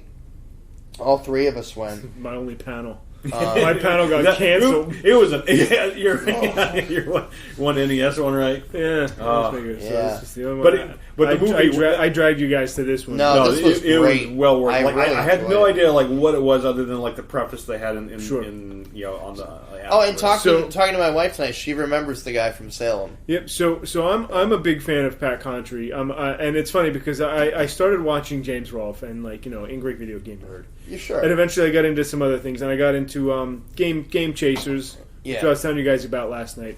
And Pat Contry was always on the show, and he was always kind of just like this douchey kind of dude that was always picking on him. Like, oh, I got this game box, and you can't have it. I'd be such a jerk. But then, I started listening to his podcast, and I started watching Pat the NES Punk, and you really kind of learn, the dude's pretty insightful about he knows his shit. About gaming, the really industry, preservation. Him and Ian Ferguson, they're huge on game preservation. And, once I started listening to him about, 2 years ago, I really got a lot of respect for the guy. Yeah. So, because, these games are important. Preservation's important. It's an art form. Mm-hmm. It's important that we preserve it just like any other media. I totally agree. So...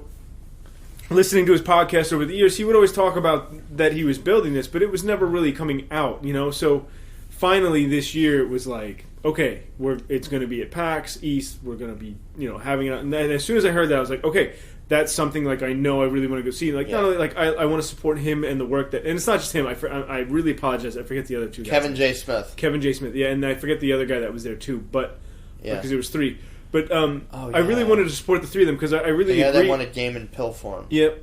Yeah. He was real trippy. He was awesome. I want to ham that guy. But I really wanted to support this whole event, so I thought it would be really cool if we would all go. And it was about I don't know. One of the highlights of my trip, man. It was about the state of not just retro gaming, but physical versus digital media, mom and pop and retro game stores. Yeah, retro mom and pop retro game stores. The future of this, it was about preserving games. So somebody asked a question where they thought it was just a one thesis type of show, but it actually turns out to be a multi-factor. I think so. Thesis to this to this documentary, and I really enjoyed it. I really enjoyed who they talked to. Like, you could tell the people that were doing it were like, they didn't want to do it just to make money. They were passionate. They were very passionate about the whole thing. I think their thesis alone, I thought, really showed their passion.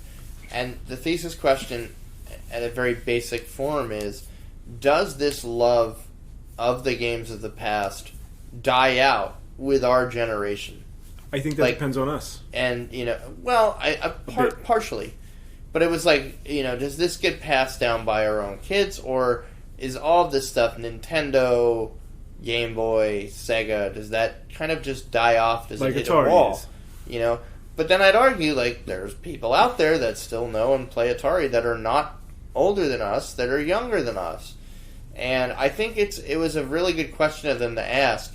But I think it was kind of a weirdly reassuring thing that it may not live on in the physical form that it was.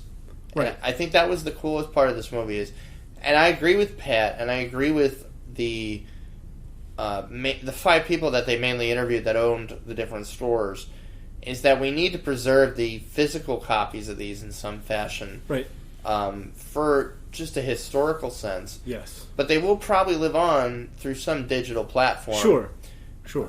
Because the physical one is the most I think we all can agree it's the most inconvenient way to play. Listen. And that's what they said. It's the hardest way to enjoy it. It's in its original form. I don't know how many systems in my basement. Like Super Nintendo, Jaguar, 32X, Sega CD.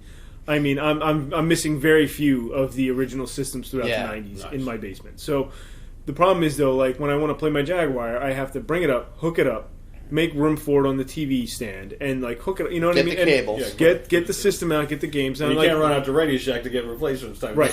And maybe I should say the Jaguar is a bad example because that's such a unique, weird system that not a lot of people have. But a Genesis. Yeah. Genesis is something you can emulate easily. That there's how many Genesis emulators, compilation games on the Switch.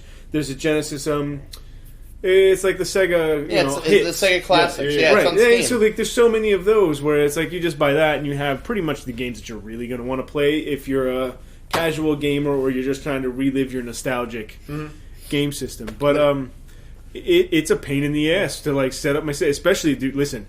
There is no bigger monster of a machine than a Sega Genesis with a Sega CD and a 32X. That thing is a beast, and they all have 3 separate power cords you need that are the bricks. I mean, no. I mean, it's insane. So, as far as the digital media, it's so much easier if I could just stream it. Yeah, but it's. I think but I think they hit the head on the documentary though, is it was that is for people like us. Where we go into that store, one of the stores they went into was Game Zone in Salem.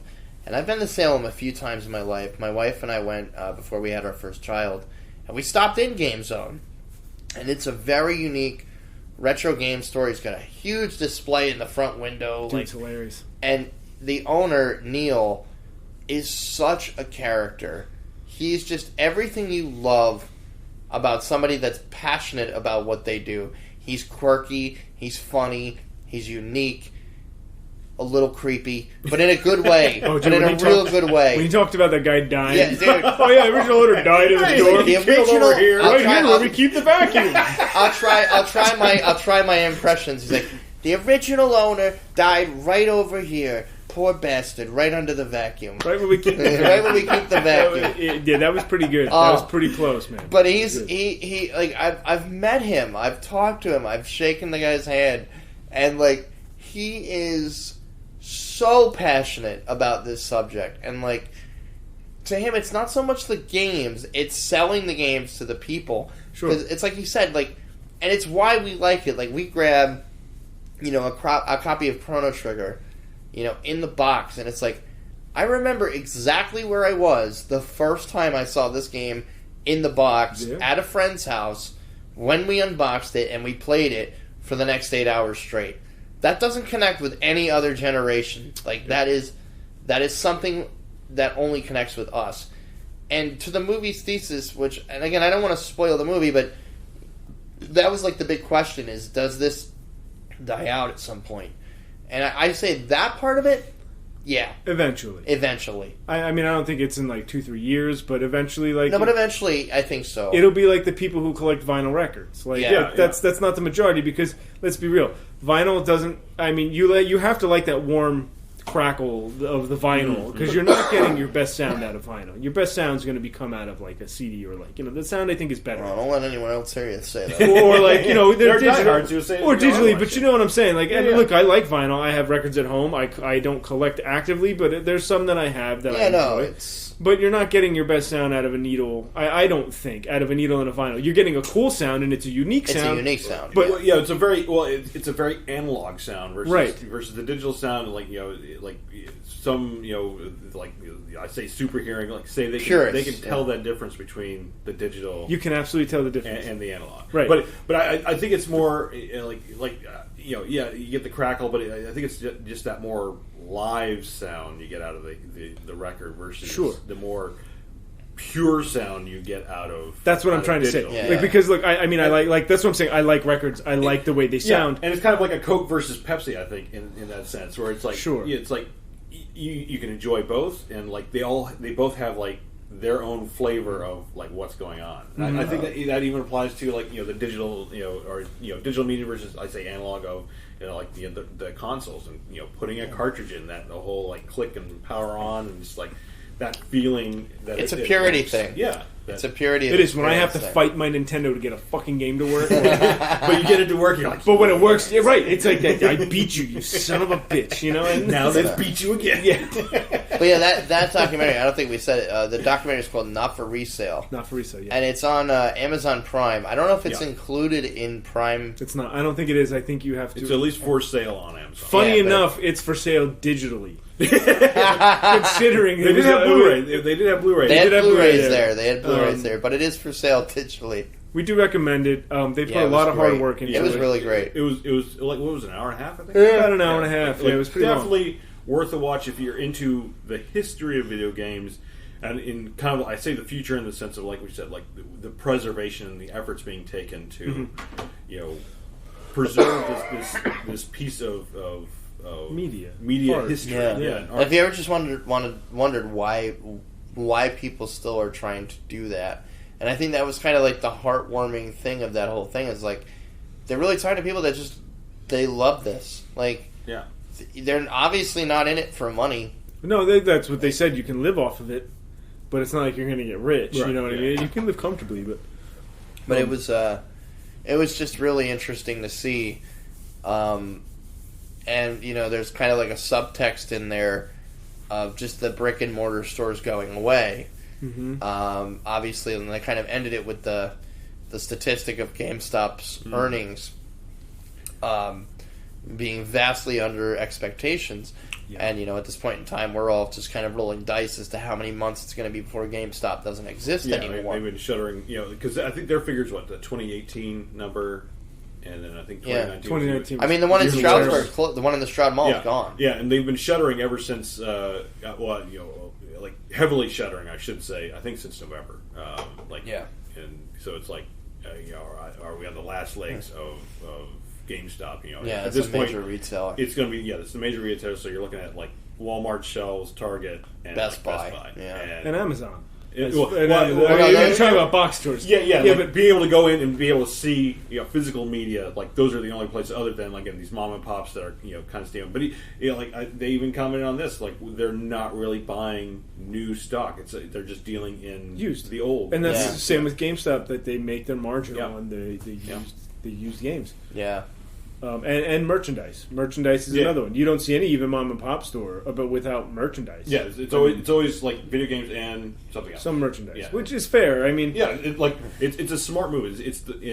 And really like anything like that, I feel like that has to be the way to go. It has to be these dealing with video games, either in even a modern capacity as well as the old and retro.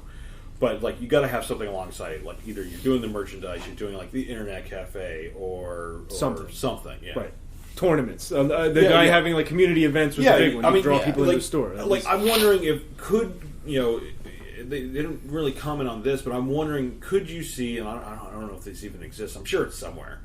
But could you see something where it was like the old school comic book store where you had like the tables in the back for like the tabletop and whatnot? Could you see like something like that blended with video games of old school? You know what's really funny? You mentioned that Cloud9 Games in Emmaus. Yeah, is that exactly? They do that. They do that exactly. So like they have their comic book section, Yeah. and then they have the board game section, and then they do like what's really cool is like Liam, my oldest, is getting into Pokemon. Oh, nice. Right now he's at a point where he just collects, right? So Yeah. he's like, these cards are awesome. You know, look at this guy, Kapu Koko, and I'm like, who the fuck? So, but I'm like, oh, cool. You know, he has this deck, but he doesn't know how to play, and I've never played Pokemon. Right. Like I was never really into the card game of Pokemon. I respect it. I respect what it's done, Right. you know, and you know, like just the community that it's built. On Wednesdays, they have family Pokemon night where you don't lose any cards. Like you go, you play, they teach you how to play if you don't know how to play, and it's just a community thing where people just go to have fun, and it's kids teaching other kids and families how to play. Yeah. So they have that whole section, and then they do Magic. They have like these not weird, they're pretty awesome actually, like sets where you can play different like battle type games with figures and stuff. So they have that mixed in with, and they just started a retro gaming area where they have some arcade machines now set up. They sell Nintendo. They actually have a Battletoads for $1,000, making fun of that. Battletoads. Yeah, it's actually not for sale. They have it there for a joke, and the guys are hilarious. Nice. They're really good, and you know what? Like, here's the thing. I go to flea markets a lot. I go to like March at Market Square. I go to these different places to see where, you know, if you can find games. And I'm noticing a trend though that Nintendo games are starting to cheapen. Yeah. And so I think eventually they hit a nail on the head where that's going to start being the Atari that's sure. coming next. Yeah, and so stuff's going to come back down to reasonable prices. And Super Nintendo's going to come down, and it's going to eventually hit like PlayStation 2. Dreamcast, you know, and like I know those already have their prices, but eventually it's going to continue, and then like the next generation is going to want to. It's like any consumable media, really, though. It is, but it's just interesting to see how that is, and like you can go now. I feel like the Nintendo games are back down to more fair prices, minus the super rare ones. Sure, yeah. But it's funny you bring that up because they're a mix of things, and it works. Like I go there for comics, like Guardians of the Galaxy and Flash Gordon, because I go there for Nintendo games too. Like comics books, and like, I'm not big into comics, but I just kind of recall, even now, it's like where the comic book shops like were shuttering kind of left and right, and they were shrinking, and that I would say that in hobby stores, like it's like you go there for like Warhammer or even just like just plain like ship models, Counter in Stroudsburg, and like they would like collapse. So seeing this video and talking with other gamers even in line, and our discussions, like it seems like you have to multi-purpose kind of these old. I say these old hobbies, so things like the model building, things like it's older hobbies though. The comic book stores, it's like everything. Warhammer, even D&D is really mainstream now. Yeah, well, it is, but for a while, even that was right. That's the thing; it's a resurgence. It's a little different. Resurgence. So the question is it going to stay around? Like we talk about, like PAX. Well, Critical Role keeps going the way they are. D&D is never fucking going away. Yeah, Critical Role. There's plenty of other shows. Yeah, there's a huge tabletop section, even in PAX East. I know. West has the same thing. Ooh, Necromancer, that game looked awesome. Yeah, PAX Unplugged in Philly is nothing but board games and D&D, and I feel like seeing that over the past couple of years, there's a huge resurgence of kind of these tabletop games in general, like painting miniatures, things like that. So it's like, could we see, like I said, like could we see a blend of these stores? Like, and I think that's the successful route potentially of like you got to combine multiple things at once. You can't just go after one market anymore because that one market. That's I think that might be the way to make it work. I mean, at least for the time being, a little extended. I mean, there's always going to be an end game. There's always going to be a point where it's going to be like, all right, like this is it. As far as you go, But there's creative ways to how do you change that. Right. And I think for now, like that's probably the best option. Yeah. And by the way, next year for PAX Unplugged, I'm going to dress up like Rocky, and I'm going to go Rocky Balboa, and I'm just going to go punch the board games while I'm playing. You're Bum Rock. Oh, did it! And they just run out. Adrian! And then go to the next one. Yeah, I'm going to get thrown out in like 5 minutes. And Forster's will be like, that asshole's back. That Rocky asshole. Throw him out. I'm going to have to wear a wig. Cover my bald ass head. All right. That Apollo Rocky asshole's back. Throw him out. Throw him out again. And out of the other panels we saw today,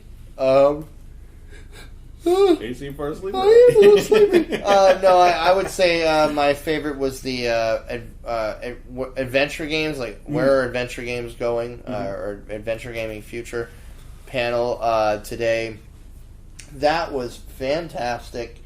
I did not know when we went to see this that it was kind of being like introed and hosted by Roberta Vaughn of the Classic Gamers Guild.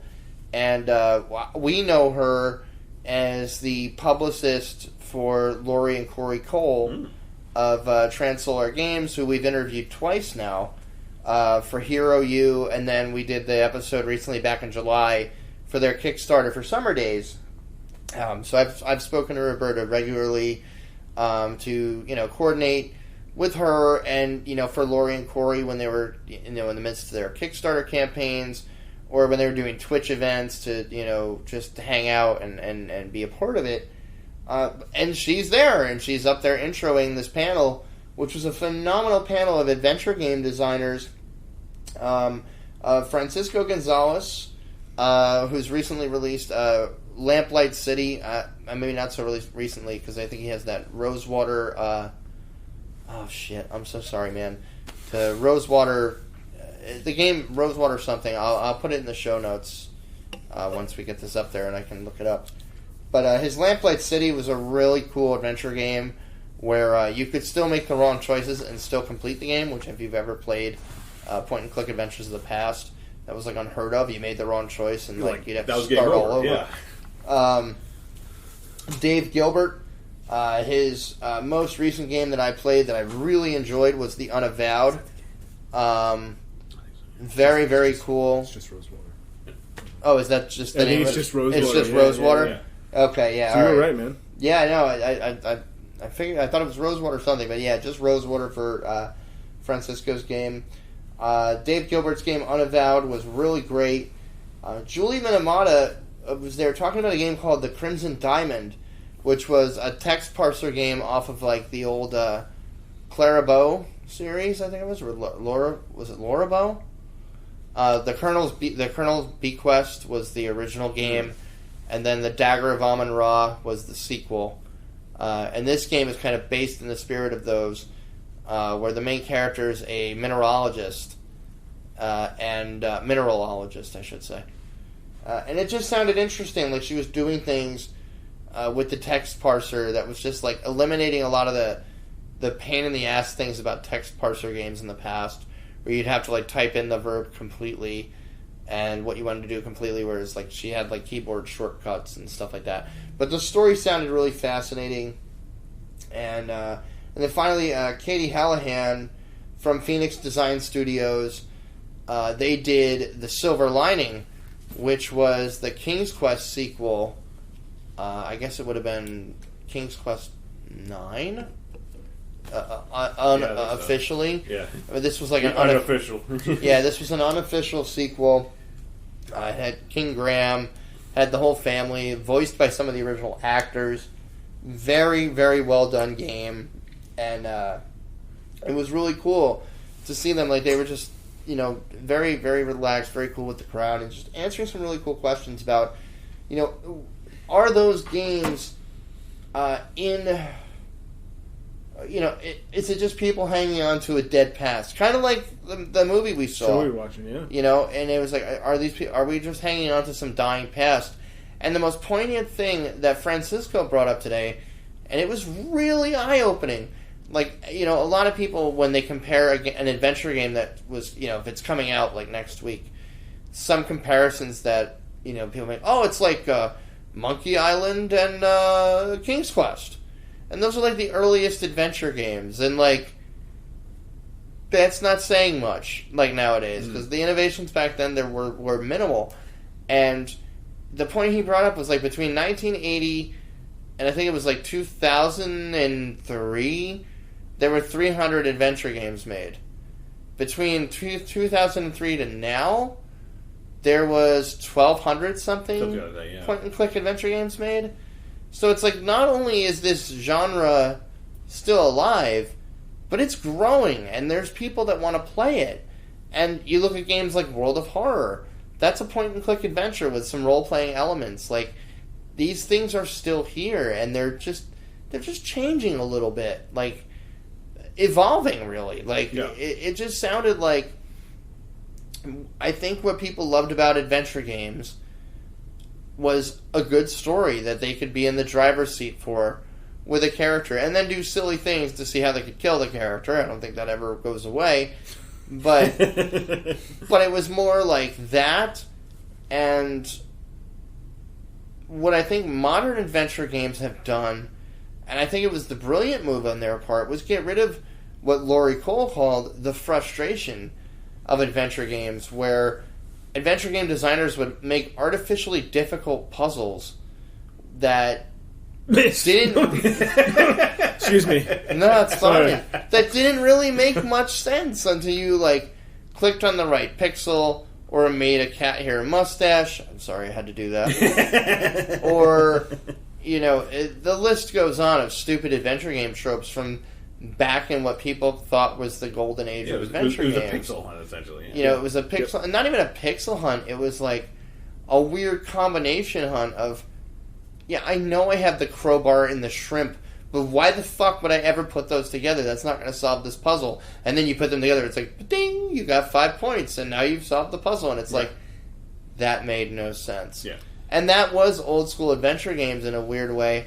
And I think that was what this panel really brought home was like, the newer games got rid of a lot of that. They got rid of a lot of that, and they really focused on telling a fantastic story. And that's why games like Unavowed and The Last Door and World of Horror are doing so good, because it's taking the very best of what made these games great and evolving on it. You know, making it better. And that's actually a good point. I'm not really a big fan of adventure games, honestly, and I think it's because like Myst and Monkey Island just couldn't get into them. But I think like if it took that, because Myst, you'd put a puzzle and there'd be like a gear, a gem, and like a pipe. Yeah. Like, what the fuck am I going to do with that? You know what I mean? Rotate 45 degrees and the sun shines through. While smoking a pipe. Like, what the fuck? So it would take... And look, I know that's completely inaccurate of what really happened in this, but I never got into that stuff because I like puzzles that make sense. Like, I play a lot of... I like puzzle games, but I like them when they make sense. And it's like, well, if I'm just clicking randomly... That's not me solving a puzzle. That's me clicking on the screen and just hoping I get shit forcing your way through a game. Right. That's a really good way to put it. But if they're fixing things like that, I would totally give those games that style of game. I would highly recommend the newer adventure games. Like the Unavowed is awesome. Like you could play as 3 different characters, and each has a totally different way of going through the story and solving the situations.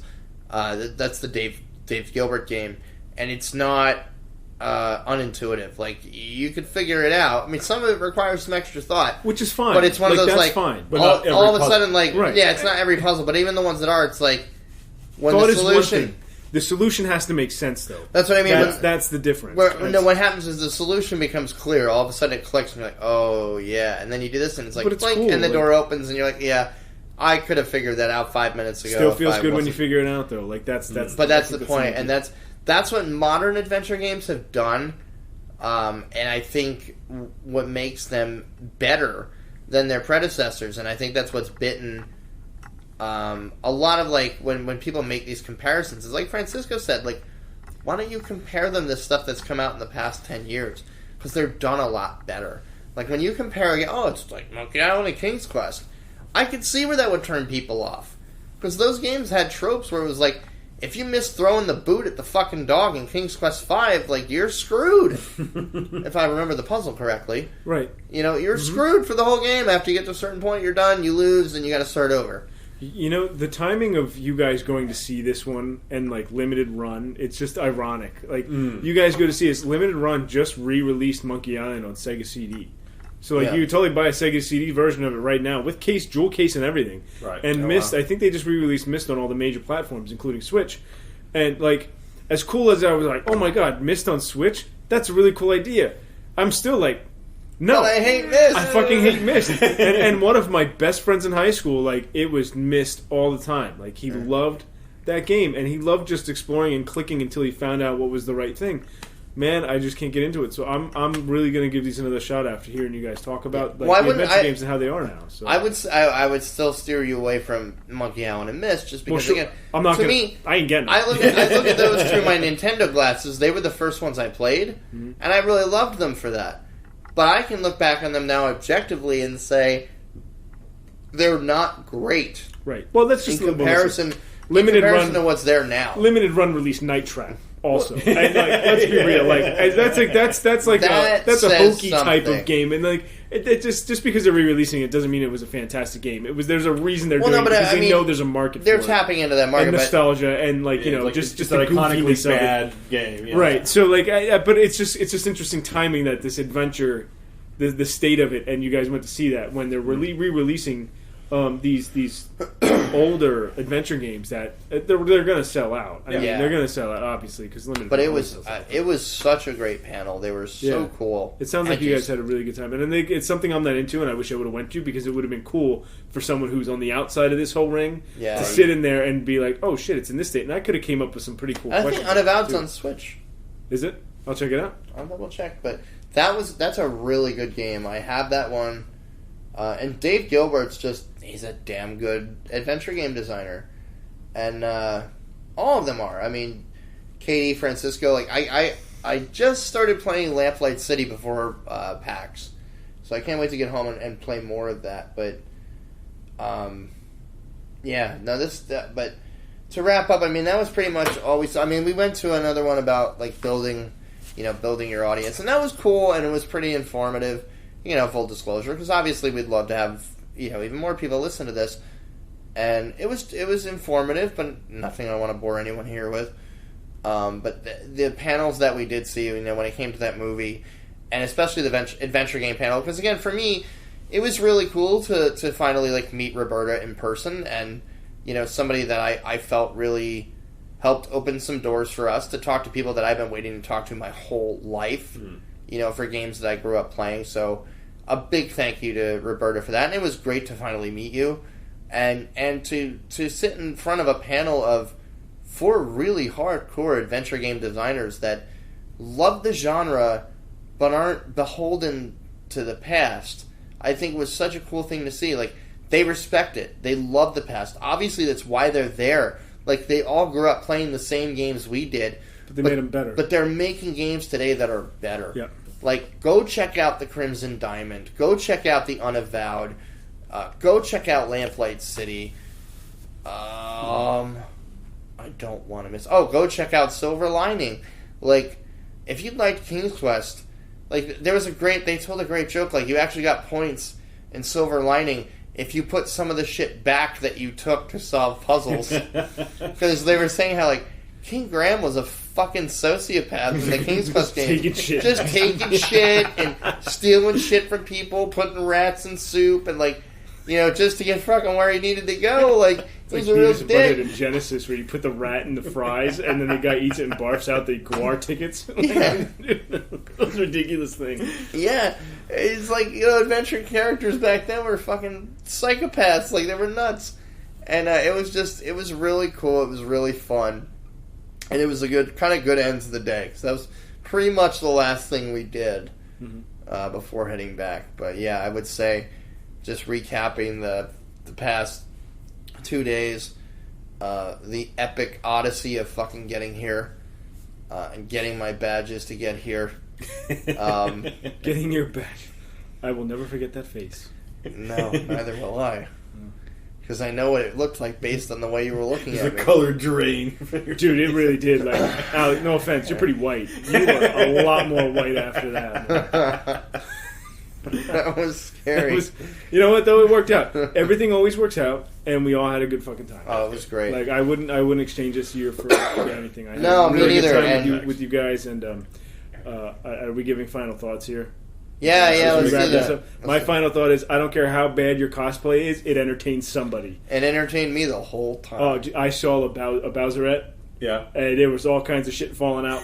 I was like, yes, like this is the greatest. I love shitty Nintendo games and I love shitty cosplay. I think those are the greatest things because you know what? Like she did the best she could on that outfit, and while it looked ridiculous, like it was she probably looked better in fishnets than I did. She was on it. She wore it and she owned it. And you know what? Yeah, she was like, "Fuck it, this is what I did." So like, I just I love it. Keep on with your bad cosplay. Hell yeah, Kyle loves it. I don't care. I appreciate bad cosplay more than the bought Superman suit, man. Right? Yeah. Did you see the bald Superman guy? No, but I saw the guy that literally bought like a Superman suit. Oh, really? Yeah. And that's what he was wearing as cosplay. See, that's lame.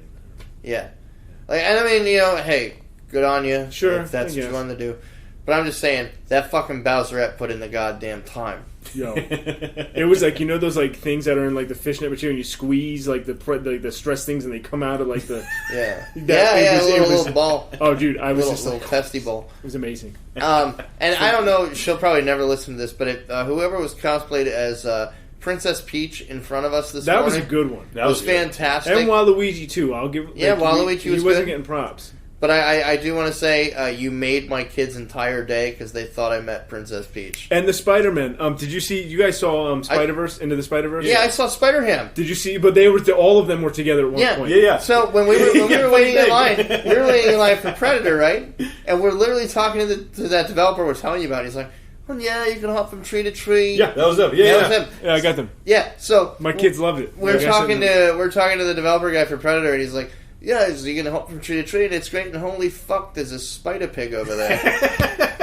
It was like Spider-Ham. It was the group. Like, did he have a hammer? Like, did he pull that? Like, he didn't have the hammer there, but it would have been great if he would have had a hammer on his back. It was like he literally stopped mid-sentence of right talk. Here. You could see his eyes, dude. He was like, yeah, there's a fucking spider pig over there. It's amazing. It was really funny, bro. And I was like, Spider-Ham! There's some really fun cosplay here. I wasn't trying to denounce cosplay because there was fantastic cosplay. I just think the whole cosplay thing is entertaining. I love it. And the people who really put time in and they're talented do a great job. But the people who aren't so talented and they still put the time in, I almost like them more. I still like it too. Right. And like, listen, if the girl who played Bowserette, who was kind of falling out, is listening, please don't take it as offense. I really mean it sincerely. I just find that whole thing entertaining. I love it. And I think that's why they do it. I think they know that. And like, to me, like, I love that. Like, I love a cosplay that somebody did homemade. It doesn't look the best. It may not even look great. But it's one of those, like, you put fucking heart and soul into that. And, like, that's something we all can respect here. It's more than I've done. Yeah. I just sat back, had a couple beers, and enjoyed it. Like, I don't know. I was sitting on those beanbags like, this is the fucking greatest thing. Yeah, you fucking passed out in the handheld lounge.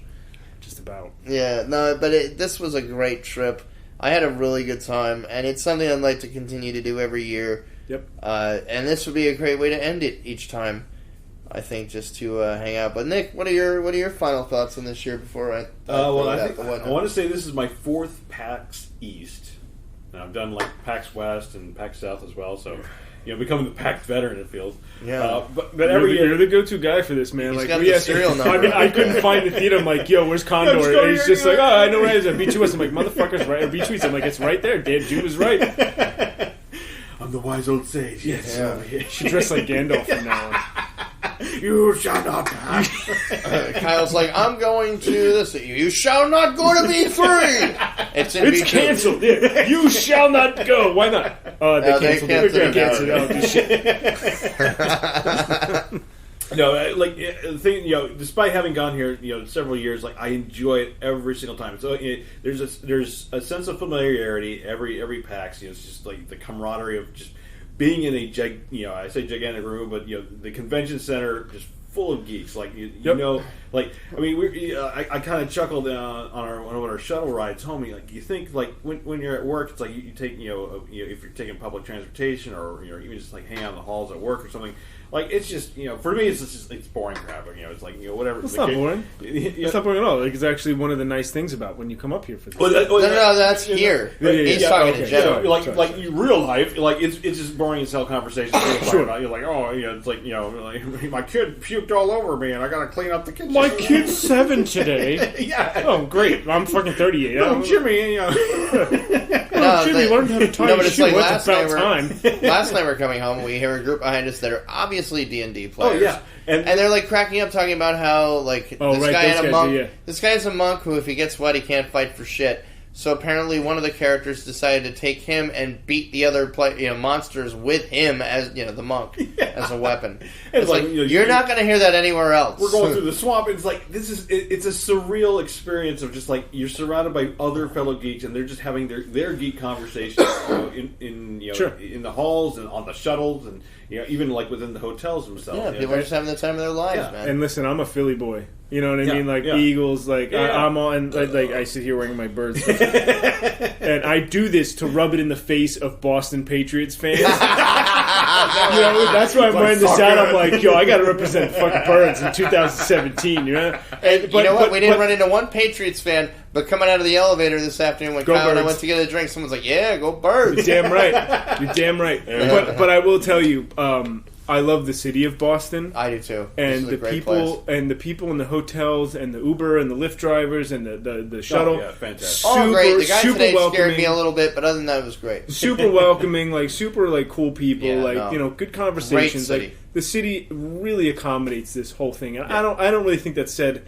Oh, we didn't say it at all, but I like it's a big props to the mayor and the way the city handles this hell whole yeah, thing yeah. with the different hotel This ran discounts. so smoothly.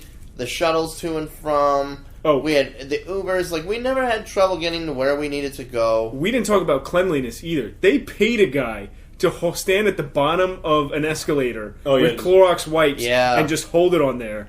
And just to keep it extra clean this year. Yeah, I've never they seen went that, like, the all past year. out. Yeah, and if anyone comes from like an archive of like listening to this, basically the coronavirus is like the big thing. Happening right now. It's the big monster right now. And a lot more people wearing there's always someone wearing a mask at every PAX. Some people went over the top. I mean, Yeah, like I that saw, guy in the I guy saw in the Doc full- Brown suit, the guy in the Doc Brown suit from Back to the Future that had like the actual functioning fucking radiation suit with oxygen mask. Like that was a little much. Now that might have been cosplay, but like I saw a dude with like a full blown respirator, like a charcoal respirator, and that wasn't a part of the suit. Like he just had like a regular like Aeropostale T-shirt on. But that, come on, man. Like, it's a bit.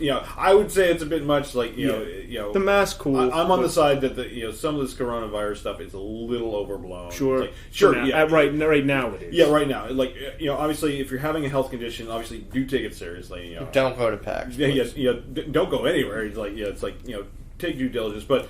Like if you're taking care of yourself, if you're falling, get good sleep, stay hydrated, and whatnot. Like it's like any other public gathering. Like I don't think wash up. Yeah, at least here in Boston, like it didn't seem. That fair. No, We'll know in 14 days if we're dying or something. Sure, right? We're all gonna like in 2 weeks we're gonna podcast and just cough, incessantly cough.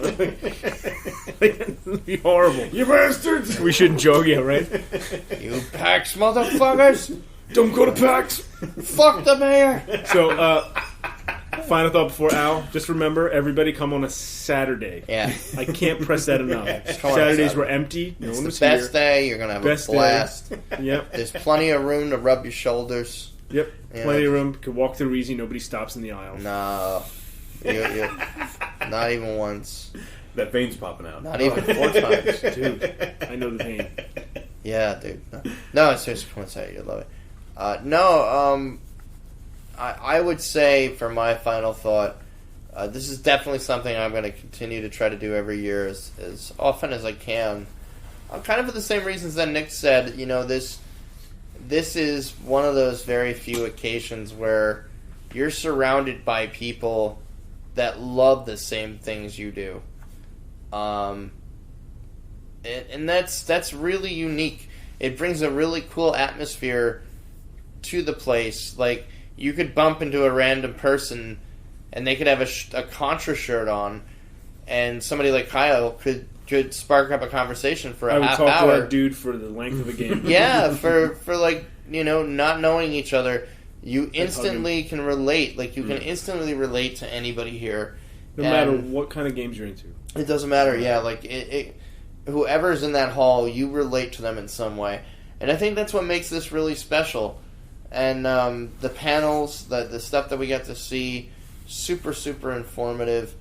And to me, my favorite part was getting to talk to a lot of these developers just as people like us who are in a passion for creativity and doing something creative like podcasting or streaming, you get where it comes from. You understand there's a source of something inside us where it's like you have something you love and you just want to do something about it. You want to talk about it. You want to show it to other people. You want to tell other people about it. And when you get to start talking to some of these indie developers who are so eager for someone to just see, like, look at this, like, look what I did, and look, like, I think you'd have fun with this. And they're right. Like, that was the most profound thing this entire time. Like, anytime we really got to chat with a lot of these developers that are making something, and when you really understood where they were coming from, and then, like, now check out my game, and it's like, yeah, this fucking game's great. Like, it just added another layer to it, and you connect with the game in two ways. Like, A, you enjoy how it plays, and then B, you understand exactly what went into it and what's behind it. And that's, like, a really cool part about what going to this is all about. So, I mean, like I said, I want to come back here. I look forward to coming back next year. Same time next year. Thursday, Friday. I mean, Saturday and Saturday. Saturday. And, Saturday. yeah, Saturday and Saturday. We'll be here both days. And, it's all week long. All Saturday long. Saturday we'll be here. Try the view. And, but yeah, I can't recommend it enough. Don't stay at the Westin. No, don't. Stay somewhere else. They got bed bugs. Yeah. Not really, don't sue me. But no, Don't sue me. I'm pretty sure the Westin's not listening. It's like, you put him on the block list, he's not getting in. No more Skybridge for you. That's it. You know what? You and I are going to blame him next year. We can't get it. You son of a... you bed bug son of a bitch. No, but it was great. And again, thank you to everybody that we talked to over the weekend. People we were planning on interviewing. I can't wait to get in touch with all of them. Again, thanks to Roberta and all the people at the Adventure Game Panel. It was just a lot of fun. This was a great weekend, and I had a lot of meat for dinner, and I'm tired now. Damn it. See, the title of this episode, PAX. Come for the game, stay for the meat sweats. Yes. That is the new panel, the new title. There we go. Other than that, thanks everybody. This was, I don't even know what episode. It'll be one of those special ones without the number. Just a fun special PAX episode. Yeah, our special PAX episode. It's nice to do one face to face. This is the first time I think we've ever done the three of us face to face. So that was a lot. Yeah, that was a lot of fun. And until next time, have fun, play games, and don't be dicks. Peace. Later.